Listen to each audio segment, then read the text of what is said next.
Hello, everyone, and welcome to Star Wars Legends of the Sprawl at Chaotic Neutral Games. I'm Simon, your DM for tonight, as we join Ed, Corinne, and Rodrigo.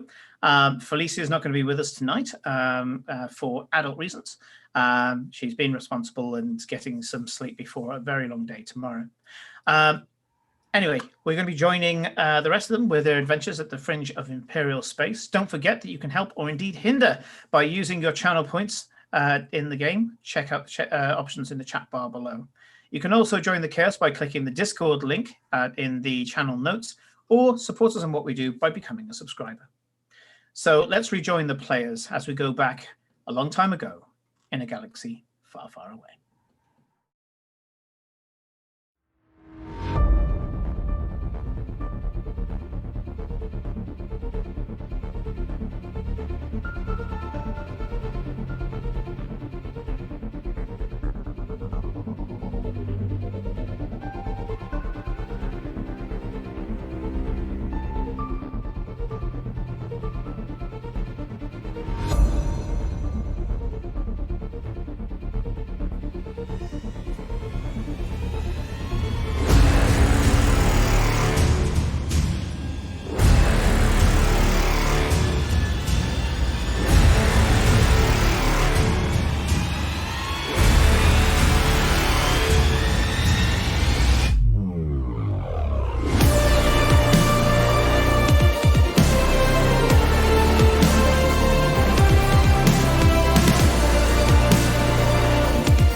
Oh no. Oh dear. Oh no. Oh no. Timing. So, Rodrigo just disappeared as we went On fucking brand. On brand. Immediately. as soon They as were I all pressed there. Rodrigo was there. Oh no. as soon as I pressed like the switch scene thing. Thank you, Felicia. Where am I at? Where am I at? Do I need to go left or right? No, you're fairly like You're sitting where I sit normally, right? Yeah. Okay, that works. That works for me.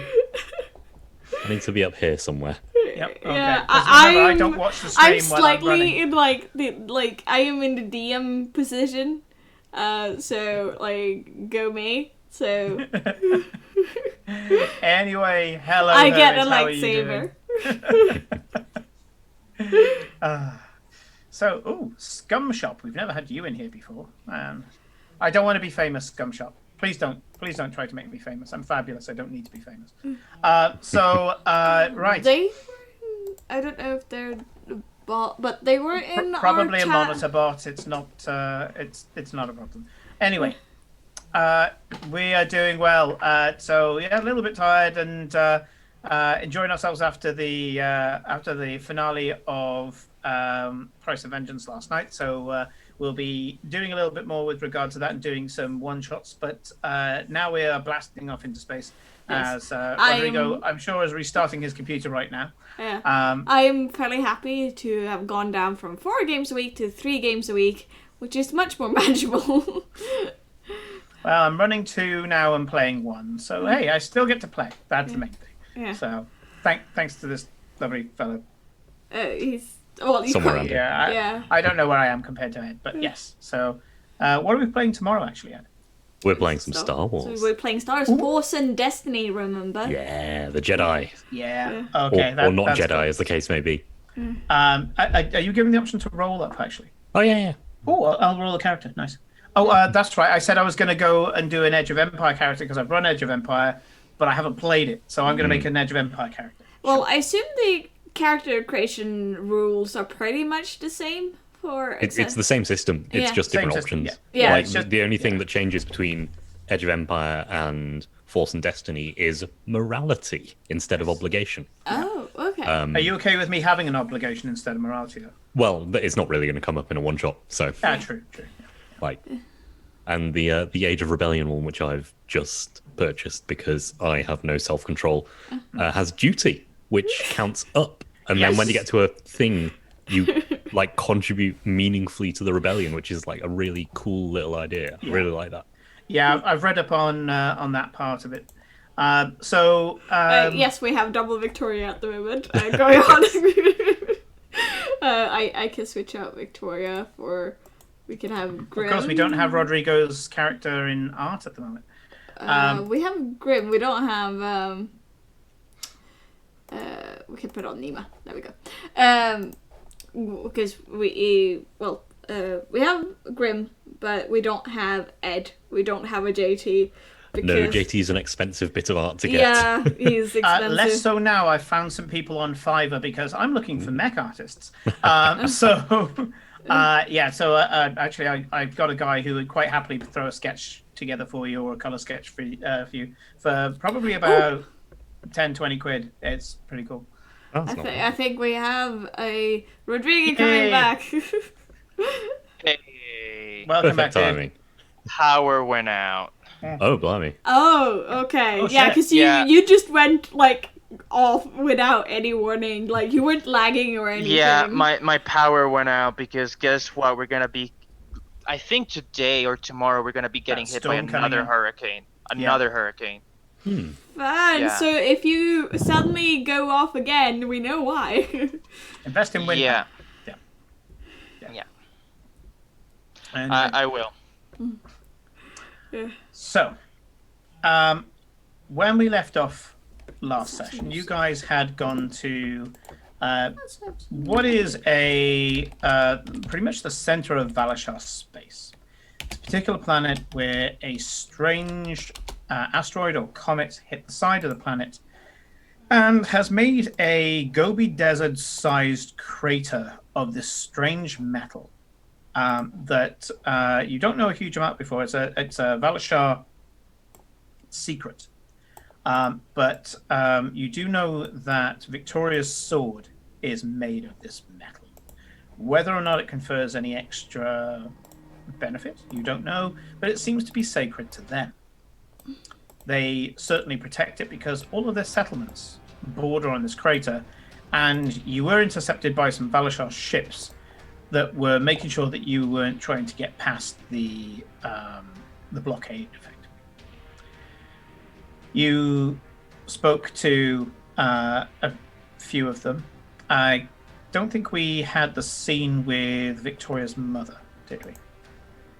I don't remember that. We can do that.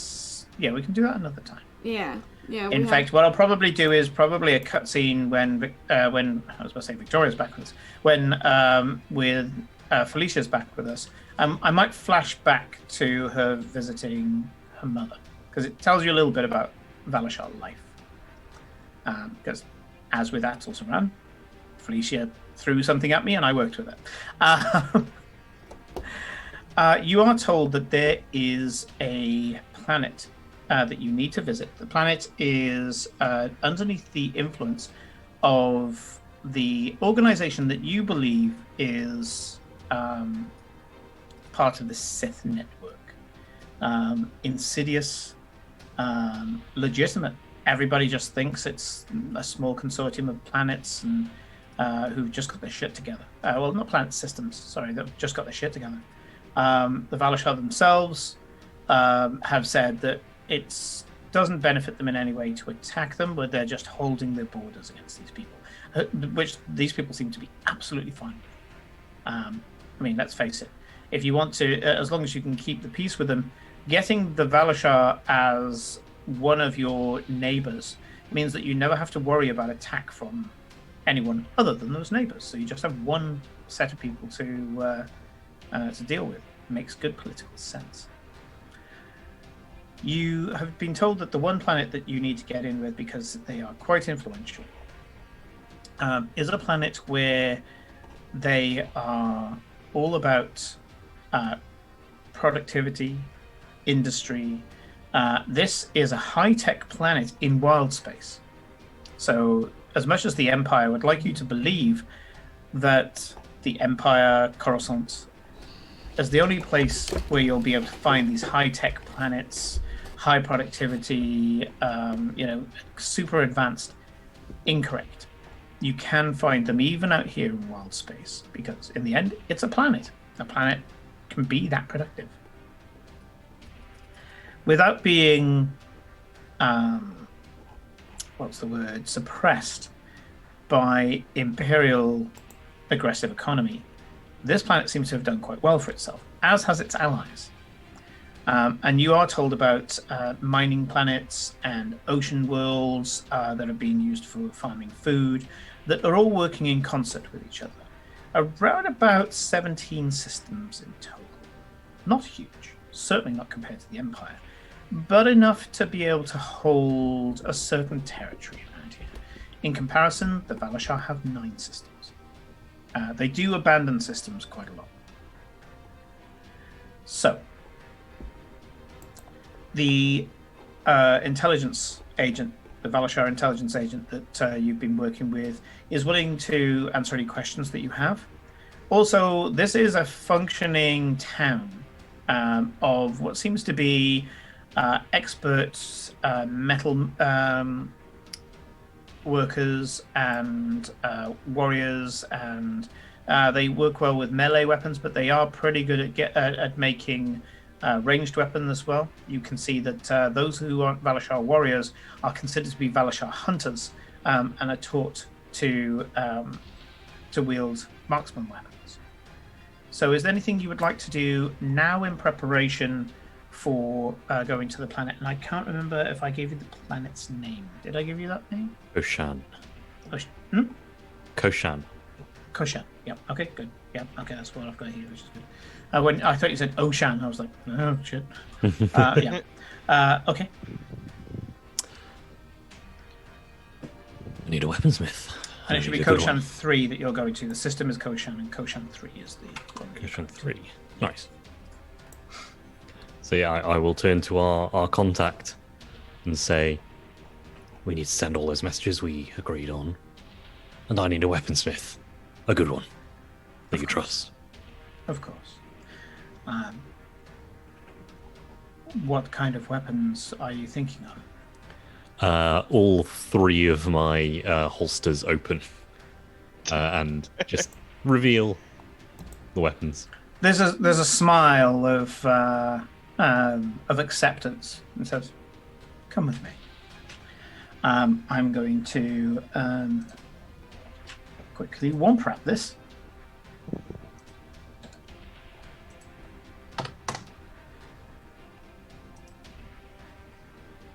Okay, yeah.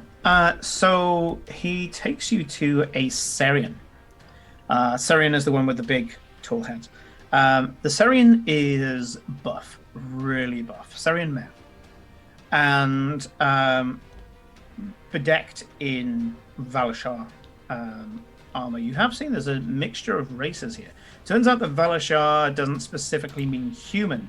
As long as you're willing to follow the Valashar way, in the same way that there's no race for a Jedi or a Sith or whatever, or even a Mandalorian.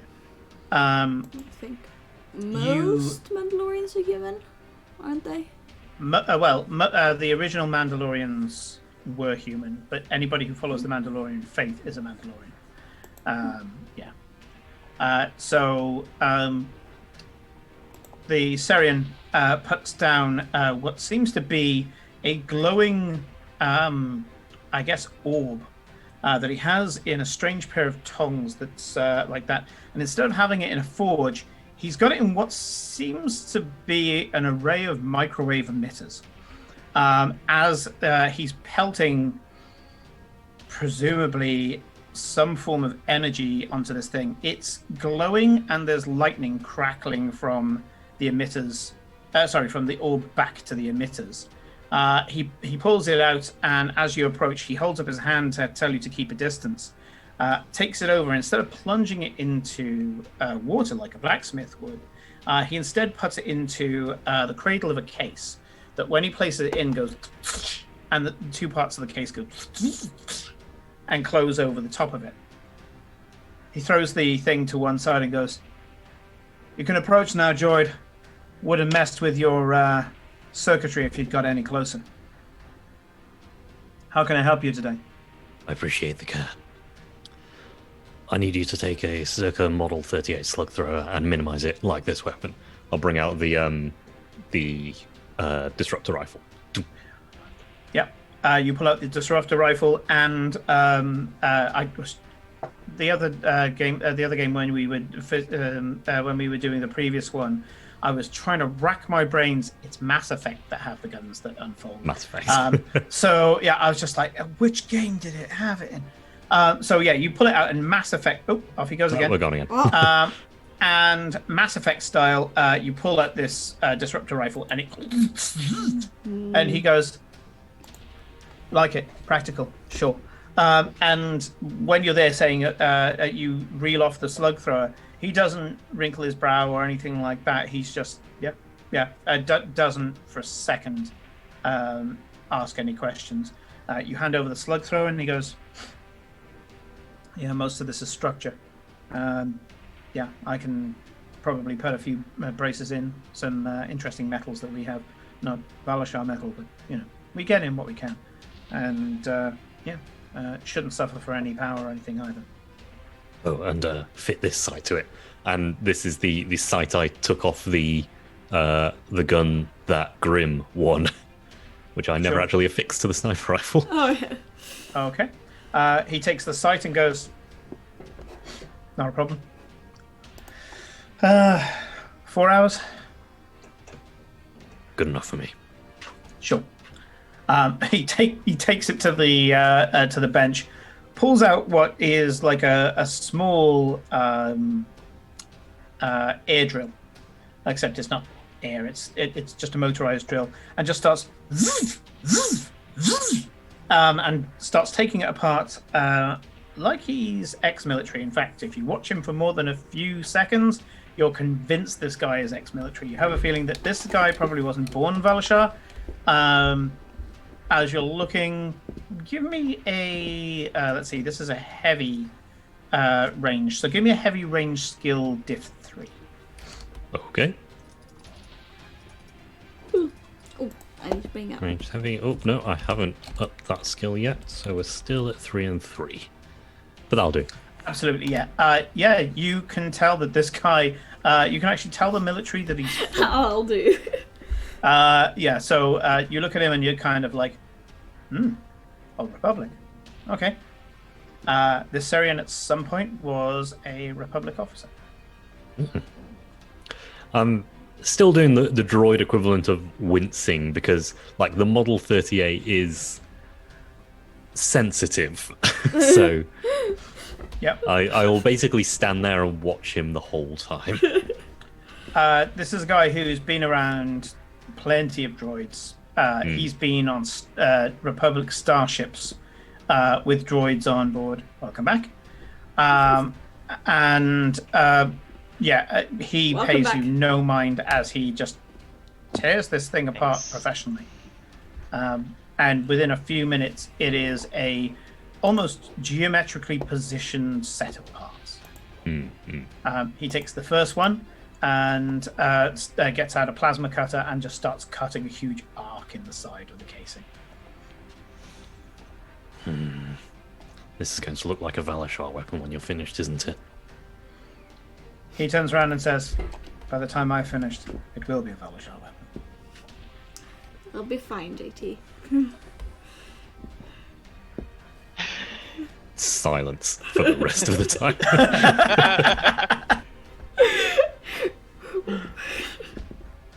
Taken a beautiful Model 38 and made it into a Valashar weapon. Just You asked him to minimize it, so he's minimizing it in a way that. I'm sorry, JT, but you played yourself. Yeah. Oh yeah, I am fully aware. Okay. You watch him for 4 hours just standing there in a way that only a droid can, and you're wondering what one of the bits that he's attaching to it is, and when he finishes, this thing doesn't spring open like your one. but it doesn't take much either. I've counterweighted it. And he opens it, and when he opens it, it looks like the slug thrower. Great. However, as he opens it, there's an extra thing that shoots out the end. He's put a bayonet on it. You've put a bayonet on a sniper rifle. Once you get close enough, you don't have enough chance to change weapon. The bayonet, by the way, is a kind of like a vibro needle.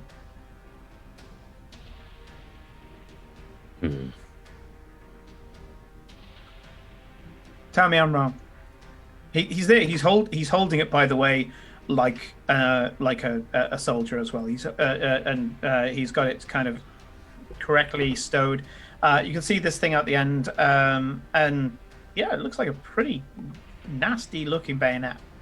I will take it off him and like rack it up as if I'm going to, and then because my holsters have an innate quick draw talent. They do. He doesn't know that. Yeah. He doesn't know that.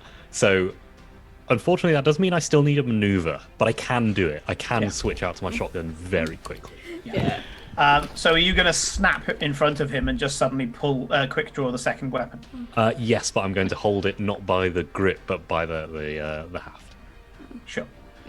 So you're there with the sniper rifle, and then you just suddenly, and suddenly you're there with the thing, and he goes, "Okay, maybe it was excessive. You can take it off if you like." No. It looks good. Screw up machinery as well. He pulls it's an old power transformer. You can tell it's just been put to the side for junking. And he goes, "Go ahead." Very, very slowly and carefully, just bring this up as like, you know, not used to melee weapons really. Just very carefully. As you touch it, there's a little contact button, just a tiny little light that you realize is a push is a contact activation just above the trigger. You press it, and suddenly there's a familiar as the needle starts to vibrate. You push it in, and there's this as it starts to disrupt the metal and pass through. What do I owe you for this? Got anything on the ship? There are many things on the ship. Anything you can spare? Well, you're the one. JT will go through his internal inventory list. Yeah. Yep. He turns to you and says, "Imperial He's credits literally- aren't that necessary out here."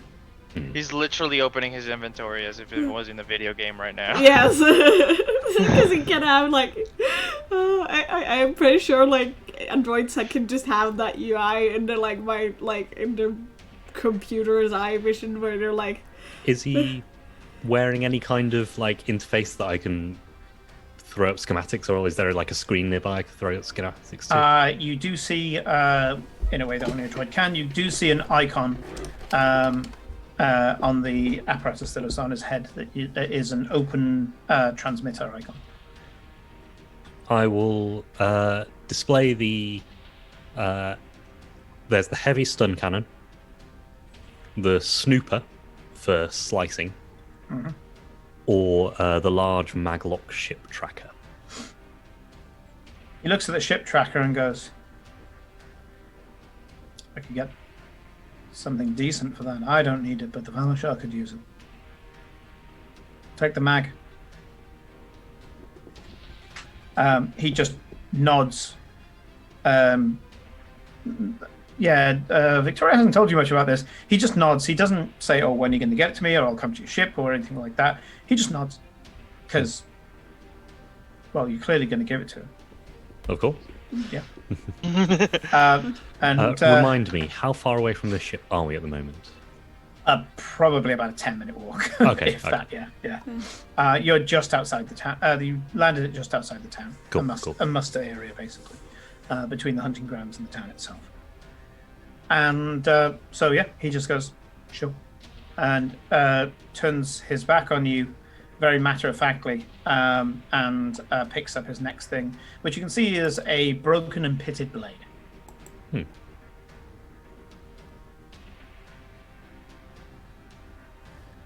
just walk off. Yeah. Like, expecting pleasantries, being confused there are not pleasantries, but also droids, so not knowing what to do if there were pleasantries, so it's like, damned if you do, damned if you don't. That's weird. I don't have the awkward thing I don't like. That is in itself awkward. Yes. Pretty much. Abstract awkwardness from awkwardness. Thank you. Second derivative of awkward. Awkward square. So yeah, you with your gun all set up, you fold it, put it into one of your holsters. Unfortunately, I don't have the space at the moment, so I am going to have to carry it. But all right, but it is smaller on your back. Yes. Okay, yeah. And I believe we've decreased the encumbrance by 1. There we go. And also, if possible, done the first decrease encumbrance by 1 so it can actually fit. Yeah. There we go. Okay. So, the intelligence agent goes to each of you. So he goes to Grim and says, I hear that you're a fixer. Best fixer to you, yes. Good stuff. Most of what we get comes from, call it salvage. Either that or fines for people who commit crimes against us. Fines. Around here, a lot of people commit crimes. So we have we get what we need from the most part. But anything you can bring back from that planet. I'm talking like small and expensive, highbrow stuff. Processor units. Sure. Even power converters. But Oh, preferably sure. something better than power converters. Oh, sure. I can probably be able to scoop up some things from that planet.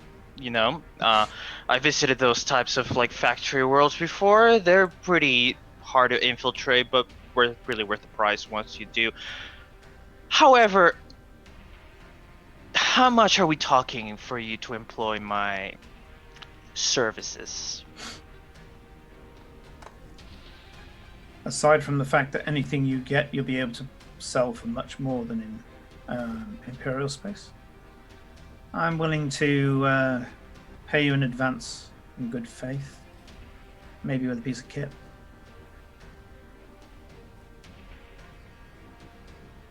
All right. Okay, so I'll take that. However, I want to add something else to that price. You guys managed to give us like an overview of how the planet is, you know. I mean, if I'm going to make us fake identities and sneak our way in, I'm gonna need a lot more than that. Basically, Grim is asking for the entire Wikipedia article on this planet. You know, like, you know, not just like the entire history of the place. What clothes do people wear? What's the culture like? You know, local delicacies, etc., etc., etc. The entire Wikipedia page on this place. Smiles at you and kind of pats you on the shoulder and goes, "I like you. Let's get a drink." First of all, he goes to a speeder, land speeder. Mm-hmm. Jumps in with the familiarity that you go, that's his speeder, and starts rummaging around in the back, pulls out this badass looking coat. So cool. Nice. Cooler than mine. And throws it at you. I like the idea, by the way, I never described, but I like the idea that like Grim probably walks around with a long coat, but he doesn't look cool with it in it. No. He probably looks more like a sci-fi bathrobe that he wears all the time. Well, what he's just thrown you looks like a badass leather duster. Ooh. It looks worn, but in the antiqued way. Mhm. And yeah, it's stylish as fuck. He throws it at you and goes, "There you go. That's a little thank you in advance. Now let me show you the benefits." He starts showing you the various bits and pieces. It has a certain amount of armor to it. So in terms of this, you can increase your soak by 1. Cool. And it doesn't have much in the way of plating and things, but the way it's kind of built, it's got a lot of padding. So you actually get a bonus dice to adverse effects. That's cold, rain, wind, things like that. It's generally very resilient. The other thing about it is you can hide up to 3 encumbrance worth of items in there, and anyone who tries to search for it adds 2 black to any checks to try and find it on your body. Cool. The final Alright. thing is it also conveys a bonus dice, that's a blue dice, when you are talking to smugglers, because you've got a badass smuggler's code. But it's very Nice. specific, only smugglers. Only smugglers. Cool. Yeah. All right. Thanks. And he says, well, I figured you were stacked for weapons. You got a cool ship. I thought maybe some good threads. Good Can't help. threads do go a long way, yes, in my line of work. Now, anyways, please. Bar's that way. So he takes you into a bar, and it's very typically a Valashar Viking bar. He takes you. Good night, Felicia. He takes you into one of the back rooms and starts a holo projector. Puts a device that comes out of his comlink into the thing and starts showing you a file on Koshan 3. He said, "So you mentioned fashion and delicacies. Hate to disappoint you here. Everybody there dresses pretty much the same. That's kind of by design. They have this brainwashed culture there that you need to be part of the machine, that you need to be productive. Productive means good there, means respectable, ethical. It means that you're a good family member, a good father or mother, that you're a good partner, you're a good whatever.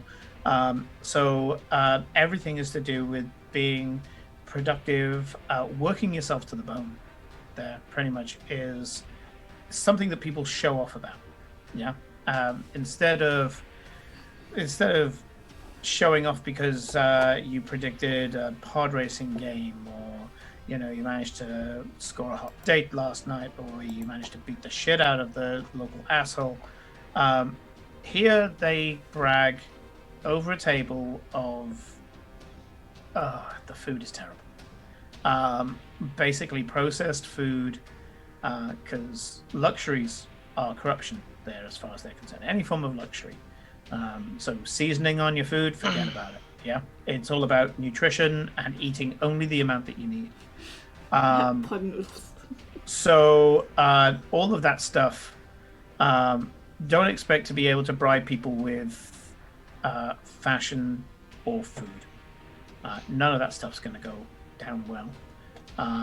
We tried to trade chocolate. Turns out that they know chocolate well. They make chocolate there. It's an export. No one ever eats it there. Okay. There's, as they're working, there's normally over a tannoy system, people talking about what is good, what is bad, and it's reinforced by everybody. So if all of a sudden something is mentioned, somebody as part of their culture will say that that's bad and why it's bad. So for example, are there any revolutions there? Any either past, present, and dare I say future? And if there were revolutions in the past, how many? there's evidence that there was revolutions probably 60 more years ago. So within a lifetime? Okay. Well, first of all, they were crushed. Second of all, we don't know how they were crushed. It was interesting. You had how do I put it? They seem to disappear overnight. Then, in order to explain them away, they said that they basically self-destructed. That through their corruption and sinful behavior, that they ended up infighting. And isn't it good that you're not part of those unnatural revolutions? As such, yeah. I mean, anybody who was related to the people who rebelled, they keep it quiet because it's a huge shame on their family name. So trying to find somebody who might be related or may even be sympathizer with the previous rebellions, good luck. You get the right person, even if they do sympathize, the first thing they will do is toe the party line. They're afraid. I don't know what of, but they're afraid. Aside from that, it seems almost like a perfect place. It's clean, the architecture's beautiful. Everybody has a job, everybody has a roof over their head, everybody has food. In fact, how do they deal with outsiders? The amount you need. How do they deal with outsiders? Oh, they love outsiders because they export. They will trade with you for whatever materials you have. They accept currencies, even imperial currencies, because they use them for their business to get in more. So your money will work there, and they will have things that you can buy, and they will sell it to you without any form of let's call it overt prejudice.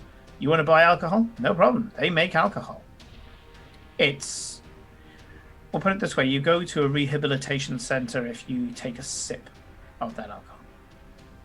If you're a member of this society, it's considered that you are falling to corruption. Also, this is completely unrelated, but currently, Simon, you have something reflecting in your glasses. It's making like exactly in your eye. That's making it look like you have some sort of like weird cyborg eye or something. That's cool. Oh, sorry, you can see my real eye. Okay. I don't know what it is, but it's still there. I don't know either. It's I think it's actually the screen and the screen trying to look at the screen. Probably is the screen, yeah. The screen trying to look at the screen. It sees a flicker that I don't. So yeah, he says, yeah, it's like an entire planet's been brainwashed. Never seen anything like it. Especially considering, their neighbors. Yeah, we buy alcohol off them, and it's cheap as well. My God, is it cheap? Sounds like a tough nut to crack. It is. I like that. But I have a feeling that if you can find anyone's individual tick, I think you'll get it. I mean, everyone's got their personal side, right? Everyone's got a tick or a kink or something. Find someone who's got one of those and you might be able to get in. If you're that good, you might even be able to use their own culture against them. They need to be productive, right? They need to be seen as productive. If they're not, then they're close to being put to work in a what do they call them? Enhancement camp, where they get to learn firsthand what it is to have the joy of productivity all day, every day. It's where their unrestful and criminal elements go to as well. Interesting. They'll do anything to avoid going to one of those places. Yeah. So by this point, Graham just keeps asking more questions. I just want to speed this along, right? Yeah, sure. Just keeps asking more questions. Graham goes into such like an obscene amount of detail, Yep. like, right, just every single thing about the lifestyle there. That I imagine I even leave him stumped in some places because, right, it's just only knows about the broad strokes. In other places, you would have to roll for this, but because these guys are actually eager for you to crack this nut, they give you everything. You have an asset. So Nice. you want to roll Where's the to asset? maybe act a little bit like them or sympathize with them or whatever. You get bonuses to the roll, and I will provide you with information as and when you need it. Cool. All right, cool. So yeah, after I'm done, I imagine it takes like an entire, like half a day minimum Oh yeah, of just talking at a you bar. started this when they started on JT's equipment, and you're at it long after the weaponsmith is finished. Yeah. Okay. So yeah, I just spent pretty much such a long time just talking with this dude, just asking every single little detail about this place. All right. I imagine I don't come back into the ship until like way after the sun has gone down. Okay, cool. Nima, Me. you get approached by a storm speaker, a young one, not the old one that had introduced herself to you. Mhm. He says, "Are you a Jedi?" No, I'm sensitive to the Force, but I'm not a trained Jedi. No. Reaches into his bag, pulls out an orb. Stone, granite. Goes, a moment. Hold this. Tell me if you feel anything. I hold it and concentrate on it. There's a feeling of static. Your nerves are jangling. You have a feeling that if you kept holding this, you would be quite wired, awake, almost like if you had taken a drug. It makes. I can feel it making you feel more awake. It's reacting. He picks up the orb, smiles, and throws it. When it hits, just hits an outcrop of rock, it explodes, and as it does so, a small discharge of electrical energy just crackles. Says, Okay. I imbued it with a storm spirit. I think you and I are related in some way. Our disciplines. I think the spirits probably use what you call the Force to do the things they do. Come with me. Okay. He takes you to a training ground, and he says, "Have you ever seen one of these?"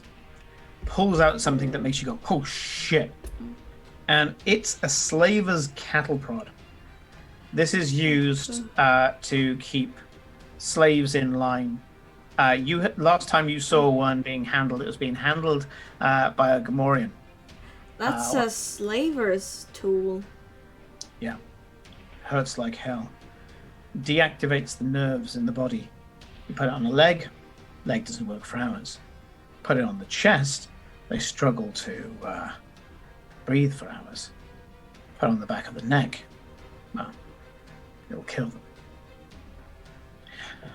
them. He gestures to the training ground, and you are sickened to see that a bunch of older trainers, kind of sensei type characters, are wielding these cattle prods. And you can see that bare-chested Valashar warriors of several genders and races are kind of like a rugby player getting ready to go into a ruck. They are hunkered down around about 7 meters away from the sensei. And you can see that they're kind of hyperventilating. One guy's beating his chest. You can see that a female Sulistan. No, not Sulistan. Where is it? Weequay. That's it. A female Weequay. Her from the waist down, seemingly dressed again in Valashar, Raymond, is slapping herself across the face. And, pulling at her hair and just starting to foam a little at the mouth. What And are they doing? he says, watch. Nods to one of the senseis, and the sensei goes, hike! And all the warriors charge the senseis, screaming at the top of their lungs, and the senseis put the cattle prod forward and point it to their chest. There's a small arc, and you hear these howls, some of pain and some of rage. The several of the warriors fall down, start clutching their chest, and start pulling in breath in huge rasping efforts to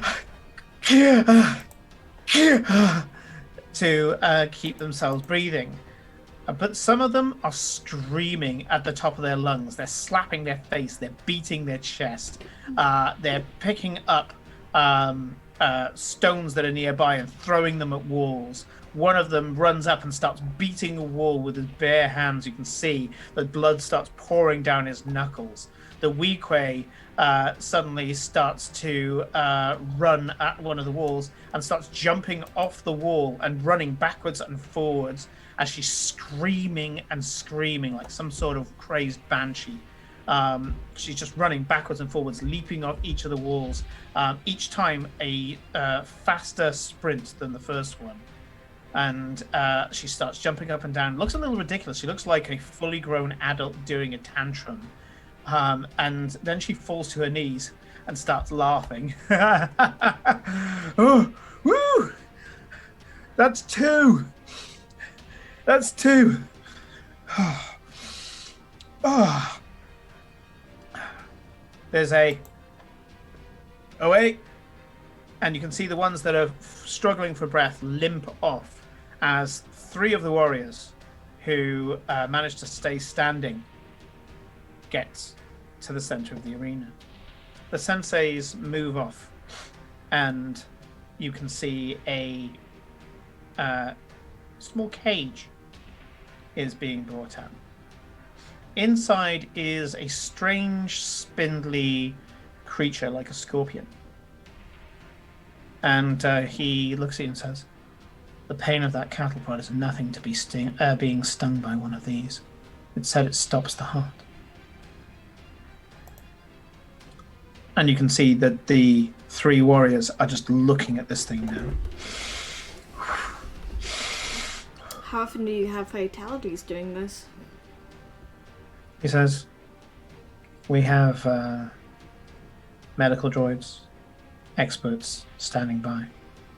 And also we know the type of damage that we're doing to them, so we're able to reverse it because we know what we're up against. We've never lost somebody yet. They've needed to recover, some of them, over days, even weeks. But we've never lost one yet. We're looking for those who have talents like yours. Watch. The creature gets put in the cage in front of them, and you can see that the large male warrior that was beating his chest and the Weequay are looking at each other, glaring at each other. They both walk up together, and the third guy is sweating. He's not happy with this. You have a feeling maybe he's gone through this once before and it didn't go quite well. The male and female warrior stand on either side of the cage, and she slaps him across the face. He punches her in the face, and she, with a slight split lip, smiles at him, says, "You're holding back." So he punches again. She goes, "That's what I'm talking about." Punches him even harder. They start slapping, punching each other in the chest, in the stomach, in the shoulder, trying to get the adrenaline going. They start screaming at each other over there, over this small cage. They grip each other by the hair. She just gets a fistful of hair in each hand, and nose to nose, slavering at the mouth. They're screaming and screaming and screaming at each other. And then, as one, they both let go and stick their hand into the cage. The scorpion is quick to respond. Hits the male first. He reaches back, starts gripping his fist, and starts sinking his teeth into his fist. The Weequay goes, me, and the thing backs off. And she goes, oh, fuck's sake, picks it up and jabs the stinger into her arm. Suddenly there's an intake of breath as she throws it into the cage, starts screaming once again, and starts punching the area where the stinger went in. And she just starts to... Why? And then the sensei goes, hey! And they both suddenly stop and stand to attention, staring at each other. The Storm Speaker says, we seek to conquer pain, but also to conquer it and control. The two that have taken the stinger are there just looking at each other, glaring in each other's eyes, and there's almost like there's a heat shimmer between the two faces. The sensei goes, him! And they both turn and look at the third guy. And suddenly he doubles over, screaming in pain, as they transfer all of the sensation of this incredibly painful sting into the third person. The sensei walks up to him. Resist. Give it to me. To me. Starts slapping the guy across the face. At which point he goes, we should have given it to you, Leah. Pats the hands either side of this guy's face and starts closing his eyes and muttering under his breath. The guy, the screaming, subsides as the Storm Speaker seems to take the pain away.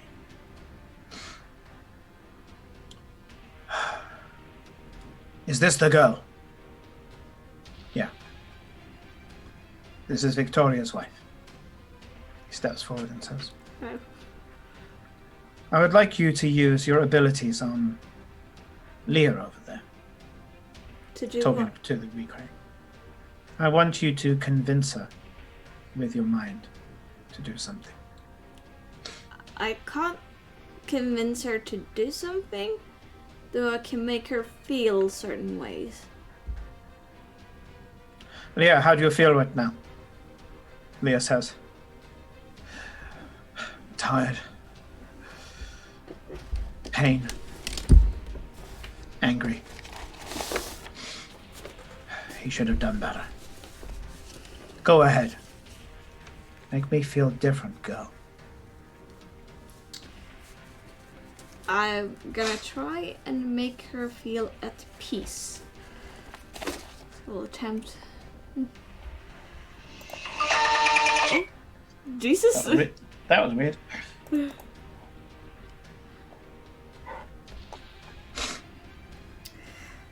So I've chosen a positive emotion here, so I am this. It's less likely to get this. At least I have 2 dice to do this with. 2 reds and a purple.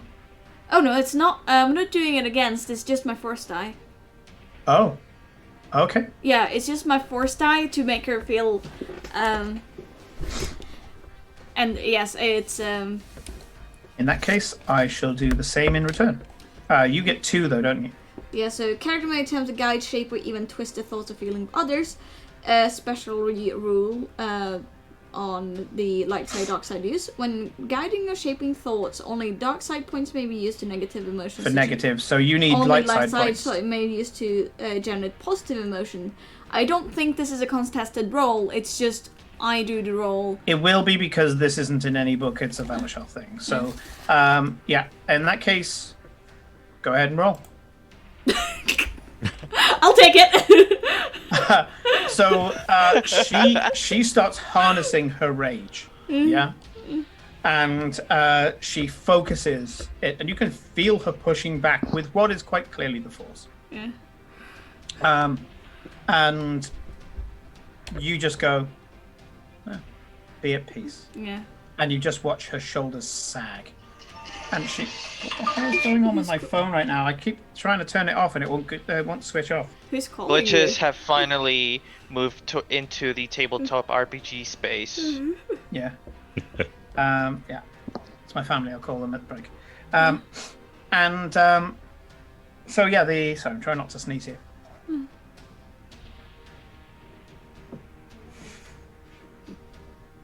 DM's muted. Quick, Yes. do something. Yes. So yeah, you see that she does resist, but then you make her feel peace, and she passes out. He goes, interesting.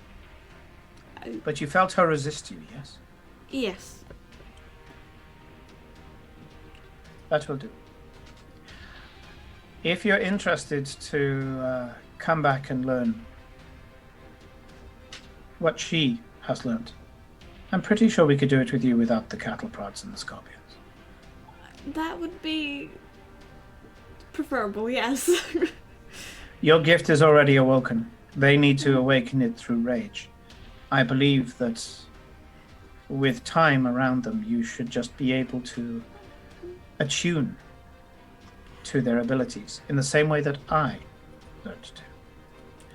I have this discipline that you see in the warriors, and yet I did not go through this training. I went through Stormspeaker training, and yet my connection with the spirits, with the energy form that you know as the Force, I was able to absorb it. Prove yourself to be our allies, and no, being the wife of one of our warriors does not prove that. And we shall take you on. Maybe it shall keep you safe from these, what's they called, Sith? Yes, Sith. Go hunting your Sith. You bring that one down, come to us, share your lessons learned with the Sith. Teach us how to fight them. And we shall make you resistant to the Force. Well, mind effects, at least. Those that try to pierce that mind of yours. In mechanical terms, he's offering you 1 Force die of resistance against any Force effect that tries to change your mind. Nice. Nice. So, you guys spend your time getting ready, weapons, information, learning a little bit about how the Valashar interact with the Force. Actually, very quickly with JT before we depart, I very quickly ask him, JT, so from what I gather, you're very good at blowing things up, right? I'm better at shooting things than blowing things up. But I have some proficiency in blowing things up, yes. I'm concerned. Do you think you have the materials and the know-how to blow up what is essentially a country-sized factory? Yes. Cool, good to know. And I just go back to my bunk. Maybe not a country, but a large factory. We'd need plans, and we need to think. Oh, don't worry about that. I just needed to know if you could blow it up. Anyways, good night. And he goes to bed. You wake up in the morning. You are given a trading history with the Valashar, stating that you've been trading with them for years. No problem. You, Grim, get given everything you need to make false documents. What skill would you like to make? Skill. I Normally, imagine skullduggery, that would do it. Slicing does it. I'll do skullduggery. Skullduggery. Okay. Upgrade your roll. So turn one of your greens into a yellow, Okay. So Yep. give me a moment. I'm just making the count here. and you state the diff, because this is the diff that they're going to be going against. Okay, I'm gonna make it diff 3. Okay. Sure. So this is diff 3. Roll it. There we go. So you have made very, very good IDs for everybody here. You've even managed to get a false history for the droid. Yep. Yeah. The triumph that you've got here is that you've actually done a little bit of white lies. So you've actually taken some of the information from previous marks that you have conned in the past and fed them into your backstory as a trader, legitimizing you, but also if anything goes wrong, sticking it to those people, because you have made yourself out to be what's the word? You've got like letters of mark from them. And using codes that you know are probably a little bit outdated, but a trader that's on the edge of wild space would have probably some slightly outdated codes, so it makes it more genuine, not less. Brand new codes would immediately look a bit sus. So yeah, you've got a very, very good history. Also, I'm going to say you've probably arranged yourself a small credit line. Not good for actually buying things, but certainly in setting up deals. I'm going to say you've probably got a credit line of about 50,000. Cool. And that's not to say that if you actually try to buy anything with it and they actually try to use it, it would go wrong. But if you're just there saying, "Oh yeah, check, I'm good for it," kind of thing, it certainly would open negotiations. Absolutely, yeah. Okay. They give you the astrogation to get there as well. Cool. Yeah, what were you saying, Ed? One more little thing that JT's doing in preparation. Well, two more little things, but one thing is only relevant for JT. Overnight, just going to go to X4 and ask, "You installed this one, didn't you?" And tap at the blaster that Chevron hid inside me. Yep. Can you hide mine as well as you hid those? Because my integrated holsters have a modification where they can add 2 black to other perception checks to find weapons stored, which might be useful. There's 3 holsters you're going to do this on, yeah? It counts as one thing, but it is the 3rd modification on this thing. Okay. So spend the appropriate money, and hopefully we don't fuck this up. The diff for this, I think, is 3. Yeah, diff 3. Fails with a threat. So that doesn't trash it. If it was worse than that, actually, I should have flipped a dark side point to red, because that would have fucked up some of the other mods. So it's just that it's rushed, and I'm going to actually give, because it's work on you, I'm going to give you the strain, but don't worry about it. You're 1 strain you're going to get rid of traveling there. Okay.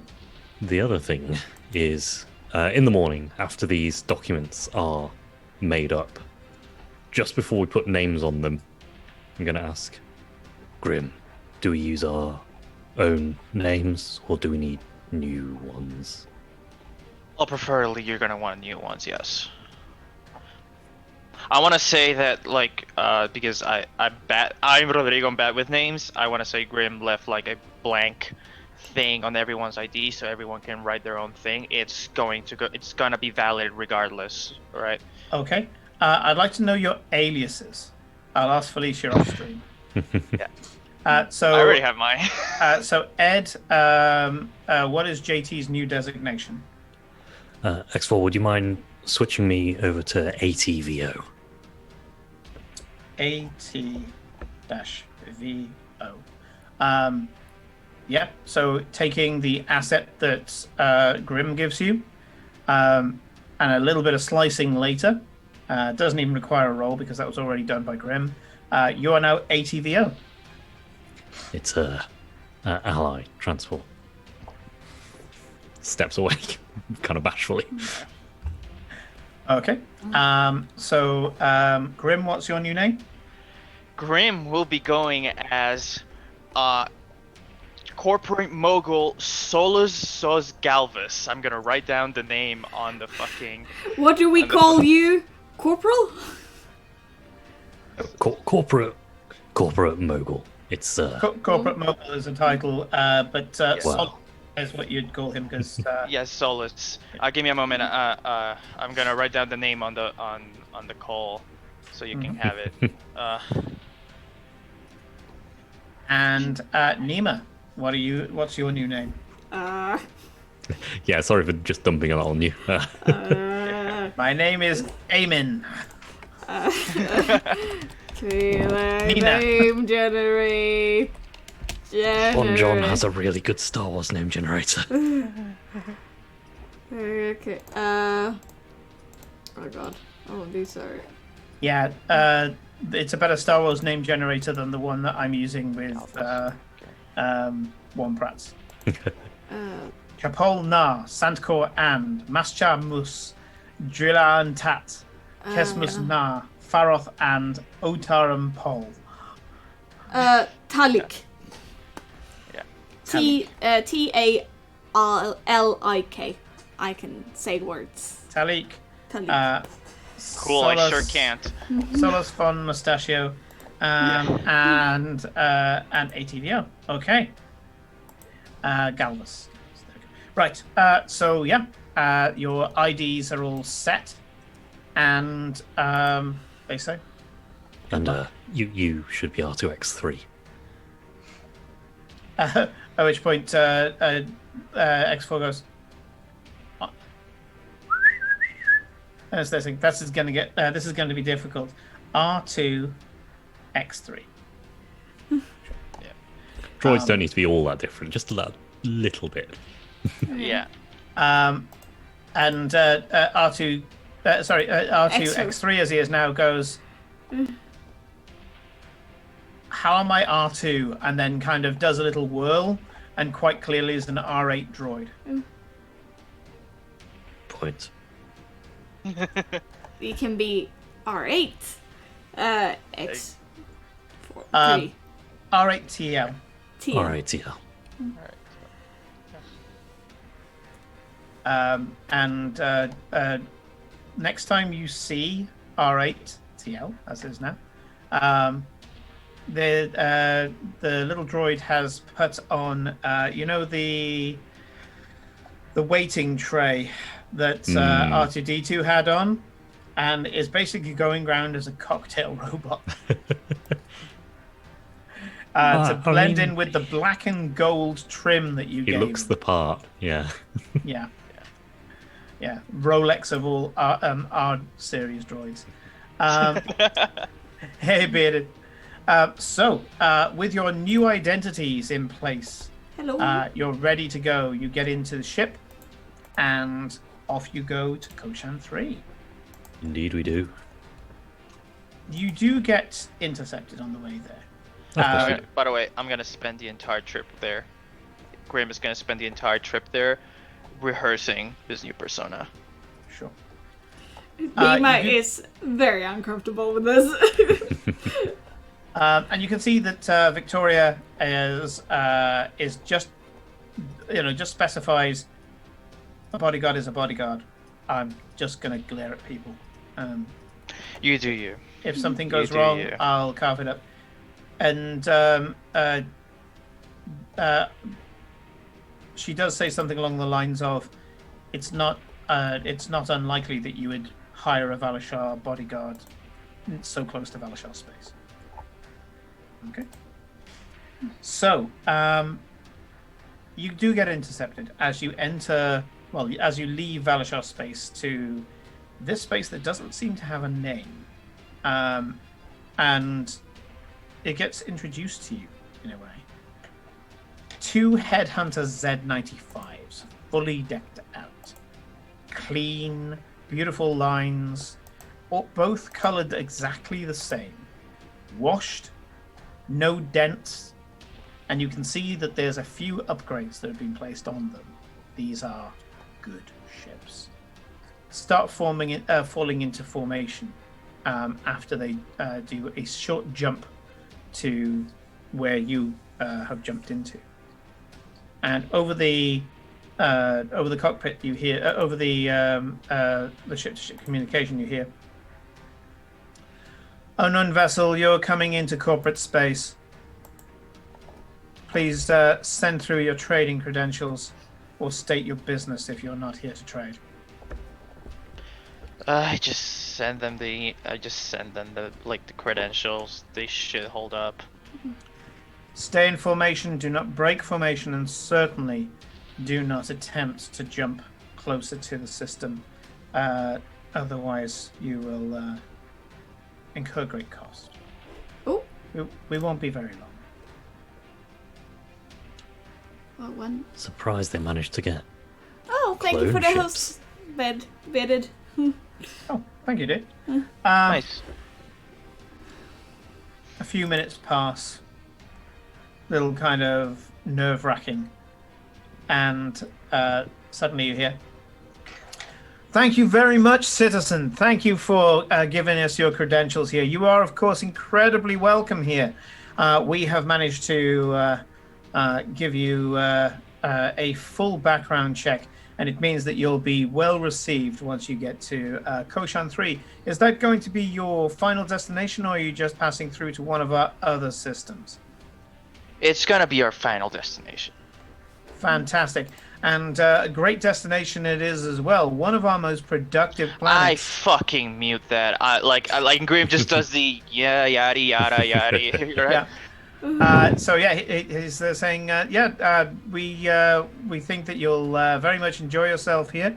By the way, you've now been given first level of guest status. If you do find yourself being attacked by any miscreants, which we do patrol around to try to get rid of, you can simply transmit to this transponder signal that I'm sending to you here, and we will happily send our nearest patrol to defend you. All you have to do is hold them off long enough for us to turn up. You'll find that we have got one of the best security networks that you will find out in this reach of space. Thank you very much for your time, and have a good day. Wonderful. Okay. Yeah, like after all that, I just basically condensed that into like one sentence. We get guest clearance, so no one's gonna touch that. Us. Doesn't mean we get access to many places though. We're probably gonna have to get better clearances while we're down there. Well, that's why we brought you. That was easier than I thought it was going to be. I didn't fancy fighting them.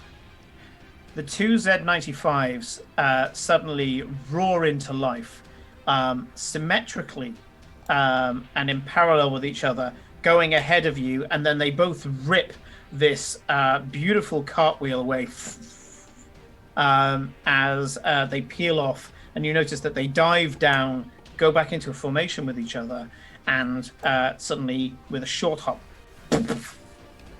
disappear into the next patrol zone. Cool.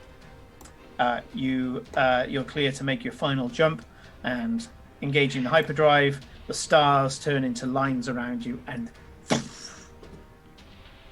a bunch of planets appear in front of you. You can see that there seems to be 7 planetoids around not so much it's kind of a binary system. It's almost a sun and a half. The second sun is this small, mean-looking thing, this thin white light coming from it. Barely any form of celestial body now. You can actually see that there's this strange wisp going from the smaller sun to the larger sun. The larger sun, in comparison, is this gigantic orange affair. It's quite intimidating. It's one of the largest suns that you've seen with planets around it, and has a very slight ruddy glow to it. So it's kind of like blood orange in color. You immediately get hailed by a vessel. This vessel, again, is a patrol vessel. It says, "And hello, friends. Welcome to the Koshin system. We're going to be guiding you into Koshin 3, which is the only planet in this system that is open to guests. Do you have any problem with that? Is there any reason why you believe that you might need to go to somewhere else in the system that we might have to put a license together for?" No, just Koshin 3, because Koshin 3 is where we're going. That's where you're going, Yeah. No. Koshin 3 is our final destination. Thank you very much. Thank you very much. Follow us and have a great day.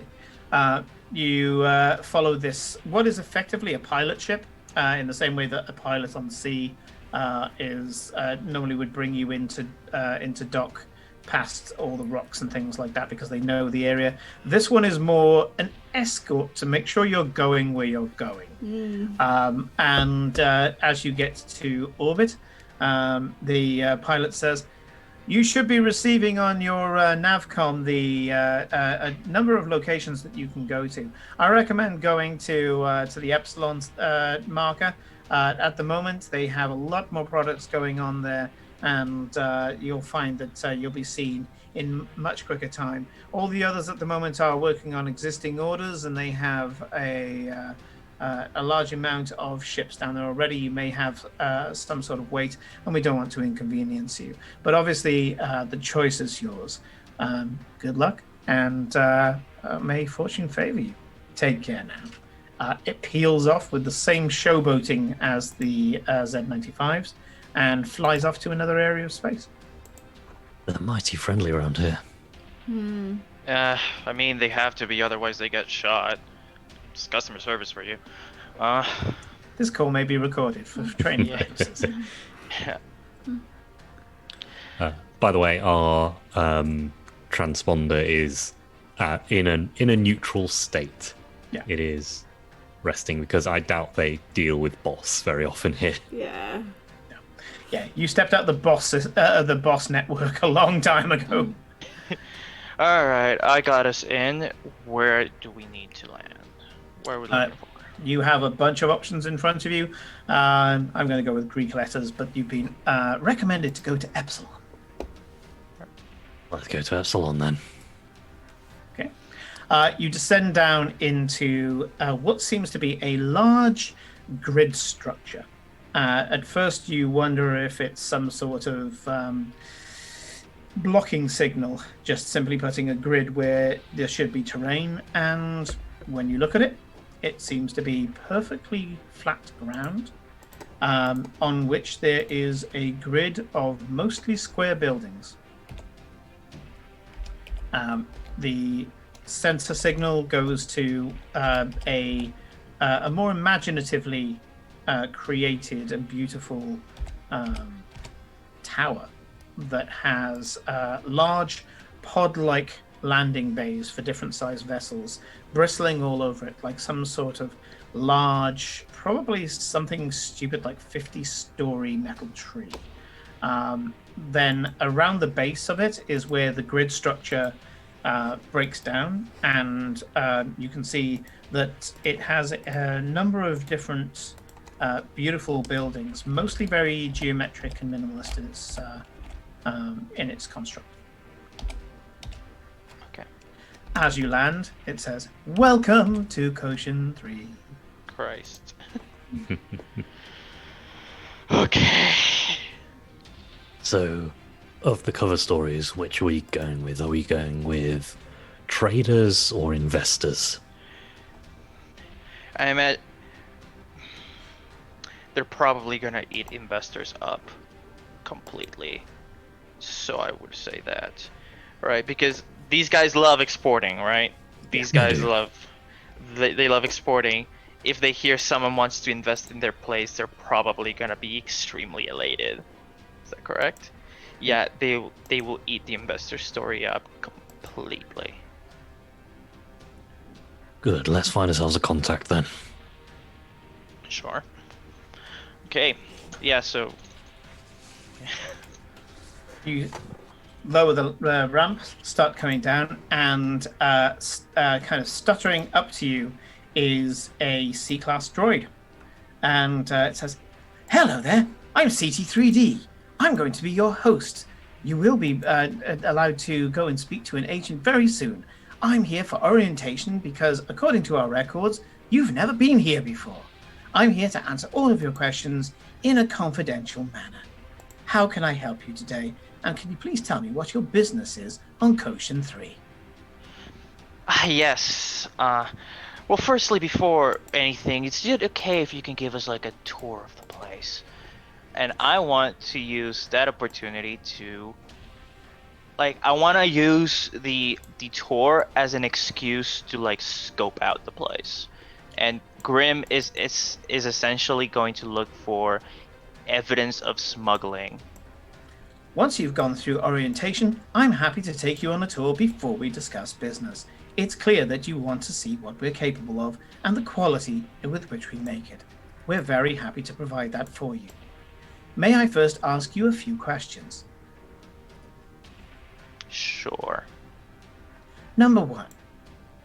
Are you in any way wanted by any authority for any form of theft or Absolutely, property categorically not. damage? Give me a deception check, please.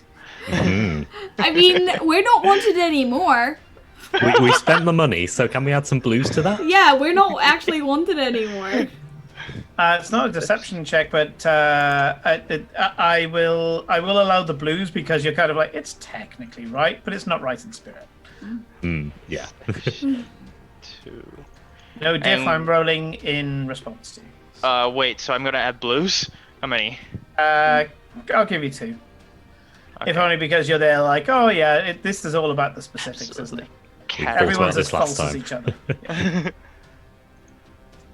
Oh, I was with no diff, yeah, but so even hang on, though what diff? What did you roll? it wasn't diff, it was I rolled versus. Yeah, and Oh, so that's what- 1 success and a gazillion advantages. Yeah. So I should have rolled 2 red and a purple, but I rolled. I rolled. I'm an idiot. Let's get rid of that roll. Well, you could see it was still like it was all successes and one There we go. the other disadvantage. Well, So 3 successes and 2 advantages net. You can see that the robot clearly has got some sort of body language reading programming into it. It's kind of scanning you all, and you do notice that the C droid head hasn't got the kind of C3PO too pleasant looking eyes. It has a number of extra sensors around the eye area. Freaky. And it says, "Thank you very much. Is it your intention here to only get information on us that is not related to trading and waste our time?" Absolutely not. I'm a trader.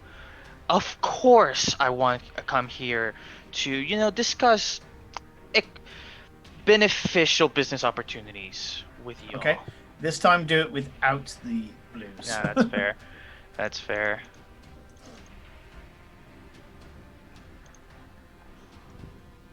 Thank you.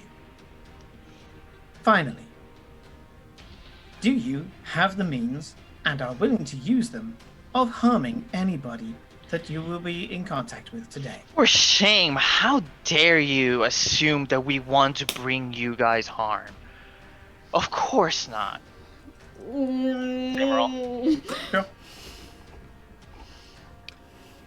Worth mentioning, I am standing there. I've taken out one of the bog standard blaster carbines that I'm holding, like, at attention as a guard would. It's like nothing special about it, nothing incredible. The droid looks over at what is quite clearly your protection droid and the woman with the very large sword and goes, Space is a dangerous place, isn't it, sir? Thank you very much for passing orientation. How can I help you today? Again, if you don't mind, a tour of the place would be lovely. Of course. This is beyond my function, and as such, I shall now connect you with a host, as I believe that your visit is genuine. Thank you very much for passing security. As Yeah. As he heads away, Grim drops the facade and goes, "God fucking damn it! Those things are always a pain in the ass." I'm going to lean over to Nima and say, it's not quite the flair that Chevron had, but it certainly is efficient. Yeah. Can't believe I say this, but I miss Chevron.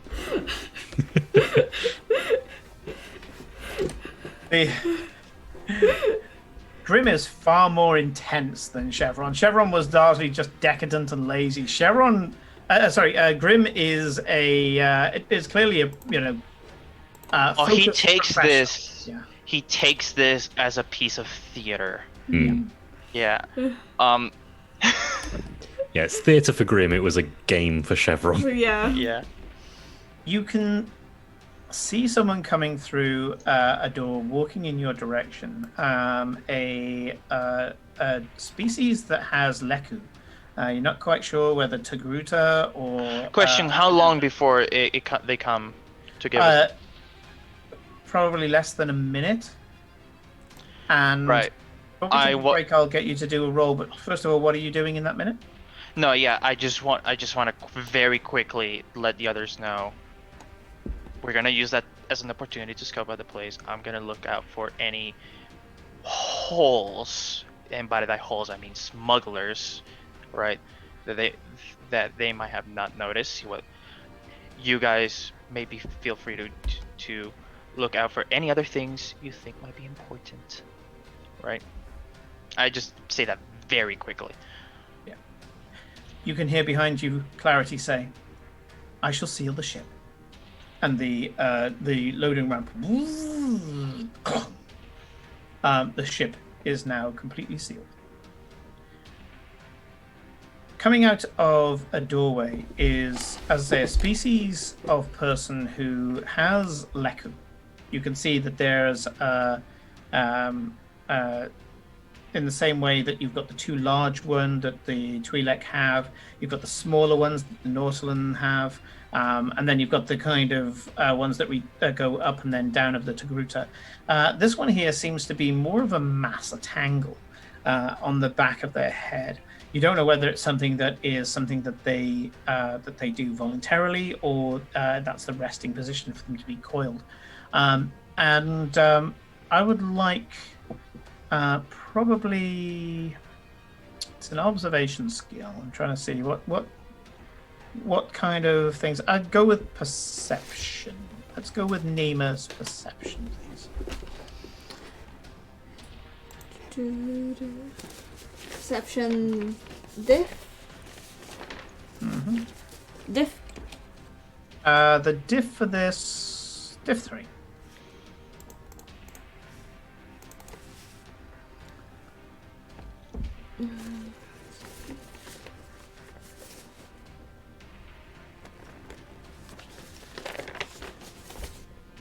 And the result of this, I will kind of roll on to the rest of the group as well. Okay. Could I assist with some xenobiology? Or xenology, even? You can have a different role in a minute for xenobiology. Yeah. You said diff 3, yeah? Yes, please. Damn. That's a billion. So, yeah. Two triumphs! Your result is yes. The female that's walking towards you, even though she's coming out with a beautifully painted grin and is walking with all the grace of a model, you know that just before that door opened, she was running like the devil himself was at her heels.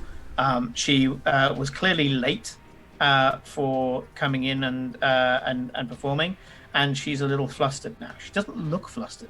Her presentation, the deceptive facade that she's putting on, Grim, you can't help but showing a bit of respect on this, and you all notice this. You can also see immediately, no roll required, thanks to the second triumph, that this employee is new at this job, Oh, and she's poor out thing. to impress. Oh, poor thing. Okay, and with that, we're going to take a 10-minute break.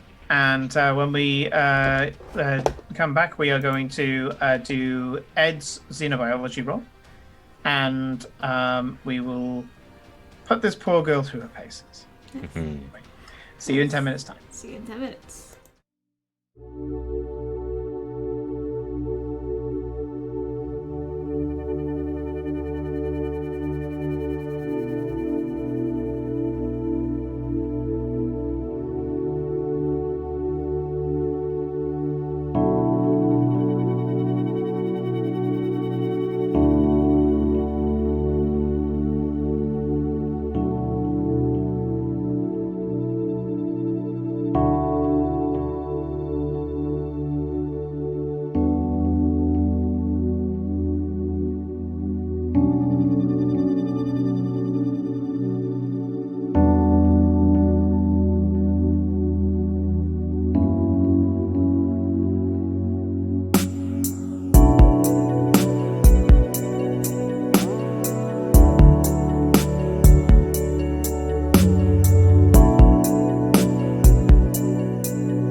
and welcome back. When we left off, you had managed to get through security, which is basically going through customs. Yay! The thrills of space. I hate how in the way in to the planet you just pressed all of my fucking buttons, Simon. I hate you. And then we got past the robocaller to the real person by just pressing option 1. Yeah, Over and over. You just kept pressing 1, yeah. No, I'm not a terrorist.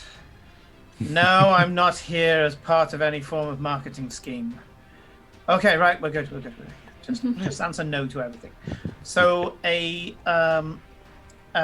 this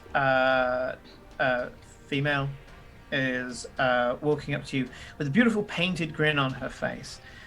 She, as I say, has this tangle of leku that's almost like in this kind of messy bun behind her head. And she's dressed in a style that you have been briefed on, Grim.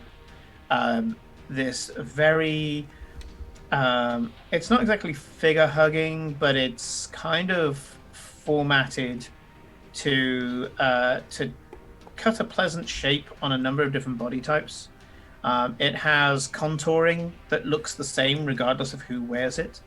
And the kind of use of colors kind of blends it all together so that even though you may have different species, different body shapes and things like that, they all become as uniform as possible. Almost like a block of color in the shape of a T, and then the rest of the color is either white or black or something that just dismisses the rest of the body. So you're just kind of seeing the smiling face and then just this block of color. She walks up to you and you can see that, it's made of this uniform material from head to toe, only changing in material when it gets to the boots, which seem to be kind of almost like a neoprene, zipped up at the side with some sort of tread underneath. Incredibly clean. And considering this is a landing bay, it's the cleanest landing bay you've ever seen. She walks up to you with this, as I say, this false grin. JT, give me a xenobiology roll, seeing as you asked for one. What are you trying to determine? Just species. Just Okay. trying to. Sure. Any diff? Let me just check.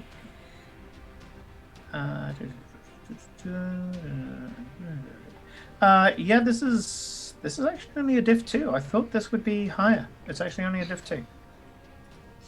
It's a skill I don't get to use very often. Knowledge xenology. Mm-hmm. But yeah, there we are. A success. Getting some use out of it, huh? Yeah, with a success. Finally. The powder pink skin is enough to give it away. This is a McKeon. You called it. So the reality of the knowledge of the xenobiology check was just to see if Ed got his Star Wars trivia right. I'll be honest. Yes. Yeah. So she's got these thin tapering leku. They are prehensile, and as I say, this a powder pink and very smooth-skinned face. She's smiling at you with bright white teeth. And it seems to be the leku you can see are kind of now that you identify as a McKeon. The leku, this actually takes effort to hold them in place. Normally, they are left to just. Normally, if she lets them go, they kind of spring out and just kind of hover in the air a bit. They're quite rigid, so she's actually. Pulling them in against their own rigidity. Hello there. Thank you very much for waiting for me. I do apologize that I'm late. It looks like that you have gone through everything that's needed, and I see by my colleague CT3D that you're looking for a tour of our facilities. Oh, please. Please do. Like, Oh, please oh, give oh, us. I see. So you are currently in the nerve center of our production matrix, and so that's why you can see it looks a little unimaginative when you come in here, but it's strictly so that we can get our people to where they need to work in the fastest possible time, meaning that they don't have to worry about long commutes or any form of time wasted for their own personal time. If you'd like to come with me, I can show you any number of the units, but they all are pretty much the same, other than the equipment that's been installed inside for the various production. Is there any particular type of good that you would like us to show you being produced? Okay, Simon, help me here.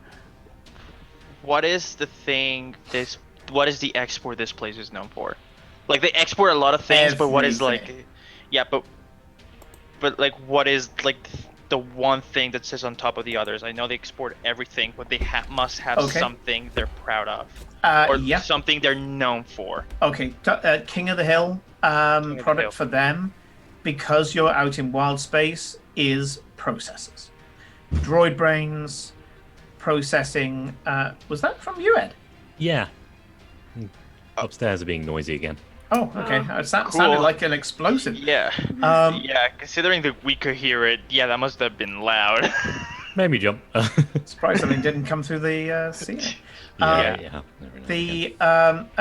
So droid brains, microprocessors, processing units, which are sub-droid processors, little black boxes that you can stick into things, Okay. all the way up to droid parts themselves. I've been very interested in. I've been hearing so much about the processors you export from here. I would really like to see how those are made. She cracks into a wide grin and says, "Well, we are the place to get them, outside of Imperial space. And may I say," and she kind of looks in, gives you a conspiratorial wink that also has a certain amount of flirtatious element, but you know that this is roted, scripted flirtation. Oh yeah, absolutely. She gives you this conspiratorial wink, gets closer, kind of gets close to your personal space. You can at which point you can smell this sweet perfumed scent, and she says, "Between you and me, we excel far beyond anything you'll find within the Empire. They're too busy with themselves." But you know all about that, being that you've traded both within the Empire and the outlying regions. It's just a matter of time until you came to us. Please, let me show you. Yeah. She shoots a glance at a bare piece of wall, and that's the moment where the joyful facade cracks just a second. You have a feeling that somewhere in that direction, someone is watching her, assessing her, and she says, "Are you okay walking, or would you like a complimentary speeder?" I look at the others like, what would you like? I don't say anything, but I look back at the others as in like, what would you guys would prefer? Korean genuinely does not care. Speeder will be fun. Speeder, sure. Speeder.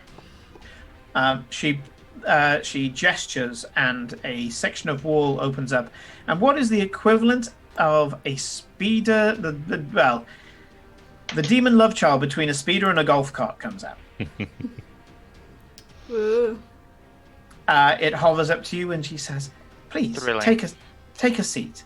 And she gets behind the controls, presses a couple of buttons, and with a beautifully kind of silken motion, the speeder just starts to veer off onto what is clearly a pre-programmed course.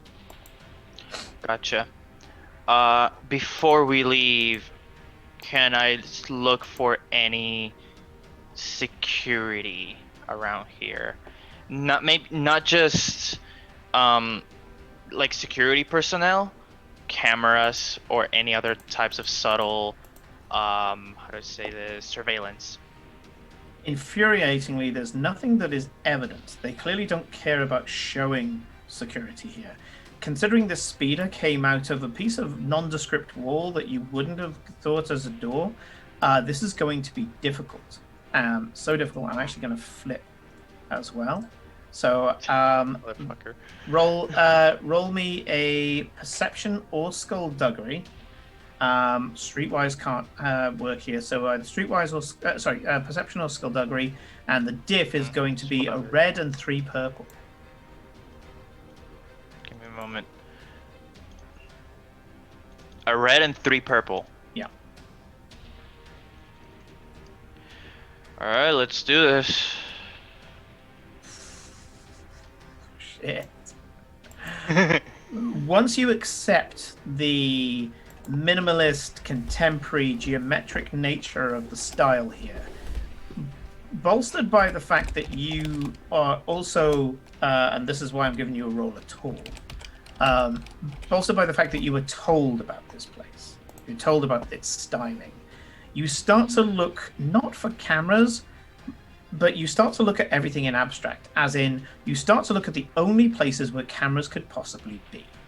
Small joins, seams between otherwise nondescript pieces of bare white or metallic wall.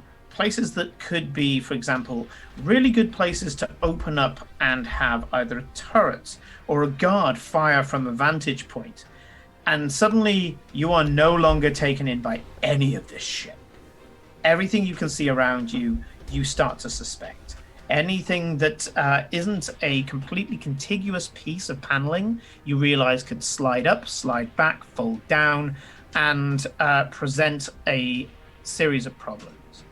Some of the more... Very little blind spots, if any. Yeah, there are some. In order for them, there's a clear sense, because you've got enough successes, and this is all related to the roll in hand. So at the moment, your threats don't count, don't interfere. Blind spots, yes, in their hubris to make it this clean, this difficult to look for them. Most people would be taken in, and they would normally have the element of surprise on you. If you're not surprised, you, in most places, could find bare sections of wall to press yourself against, and you're pretty sure you could find areas where there's no firing arc. It does mean that you'd be pinned in those places, but you can, if a fight was to start, immediately dash to the nearest place. And now that you know about this, you're looking for it at all times. Yeah. Now, the threats that I'm going to throw in here is that she does catch you looking, and you do see a momentary wrinkled brow as you realize, oh, I'm not just looking like I'm on a tour, I look like I'm casing a joint. And you correct your behavior very quickly, but there's just a moment of curiosity. You don't think you've gone anywhere near blowing your cover. Yeah. You just realize that you acted a little out of sorts.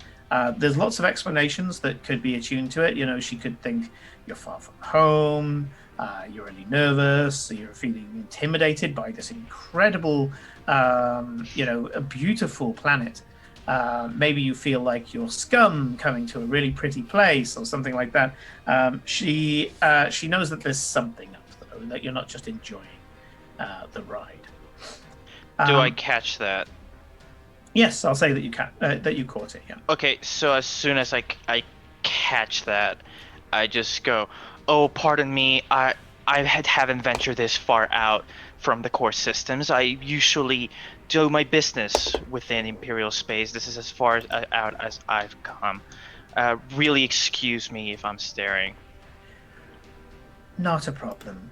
I assure you that the discomfort and the extra travel is going to be well worth the trip. She starts going through, I'm not going to go through the whole tour. She starts going through the tour about how the infrastructure here works. She talks about the culture that I've already explained to you, that everybody is about productivity. She tells you that there is no temptation here for things like alcoholism, drugs, crime, things of that nature to creep in. And she said, and she does say, check. Actually, yeah.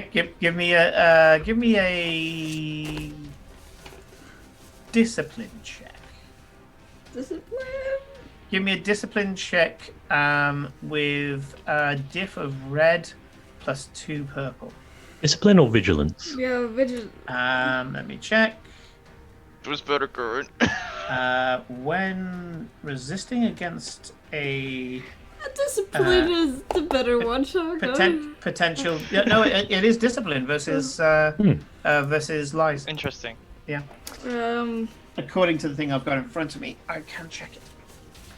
You're probably right. I'm curious. Probably. Yeah. I don't know. So Discipline I'm is just gonna go along with what you guys. the skill that Imperial officers are trained in against lies. So, I remember reading that before, but I will double check whilst she's rolling it up. I'm just checking if then they inspire and kill with kindness. That's charm and leadership. Yeah. Skills deception.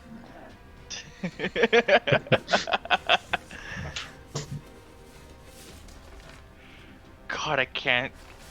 I hate how thick that book is.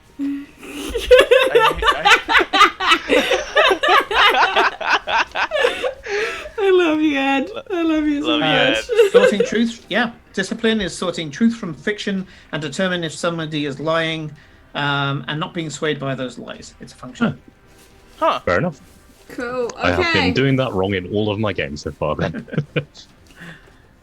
Okay, I will give it a try. I have 1 yellow and 1 green because willpower is only 2 for me. Versus a red and 2 purple. It's not I impossible. think I may want to flip a point for that. That will only turn into 2 yellows. Fair. I mean, I could just spend 1 strain and upgrade it myself. I don't even need to flip a point for it because I can use the force. Sorry, what are you trying to catch her out in? She was saying how in this culture they believe in productivity, and thanks to their clean and untainted culture, that they have no sources of alcoholism, drugs, crime, and other such distractions, and that in order to preserve the sanctity of their civilization and culture, and Kima's just going bullshit. Hosts like her are hired and trained and segregated from the main population. So she lives in a separate subsect of society from the rest of society here. So whether she's actually drinking the flavor aid or if... Yeah. So she was born. Yeah. So no blues or blacks or anything, Simon. No, not for you. Well, let's go. Two failures, but an advantage. You're scrutinizing her, and you're really trying hard. You can't tell if she's lying or not, but she interprets your scrutiny as you listening intensely. Yes. Almost like you're trying to find out what flavor the Kool-Aid actually is. Yeah.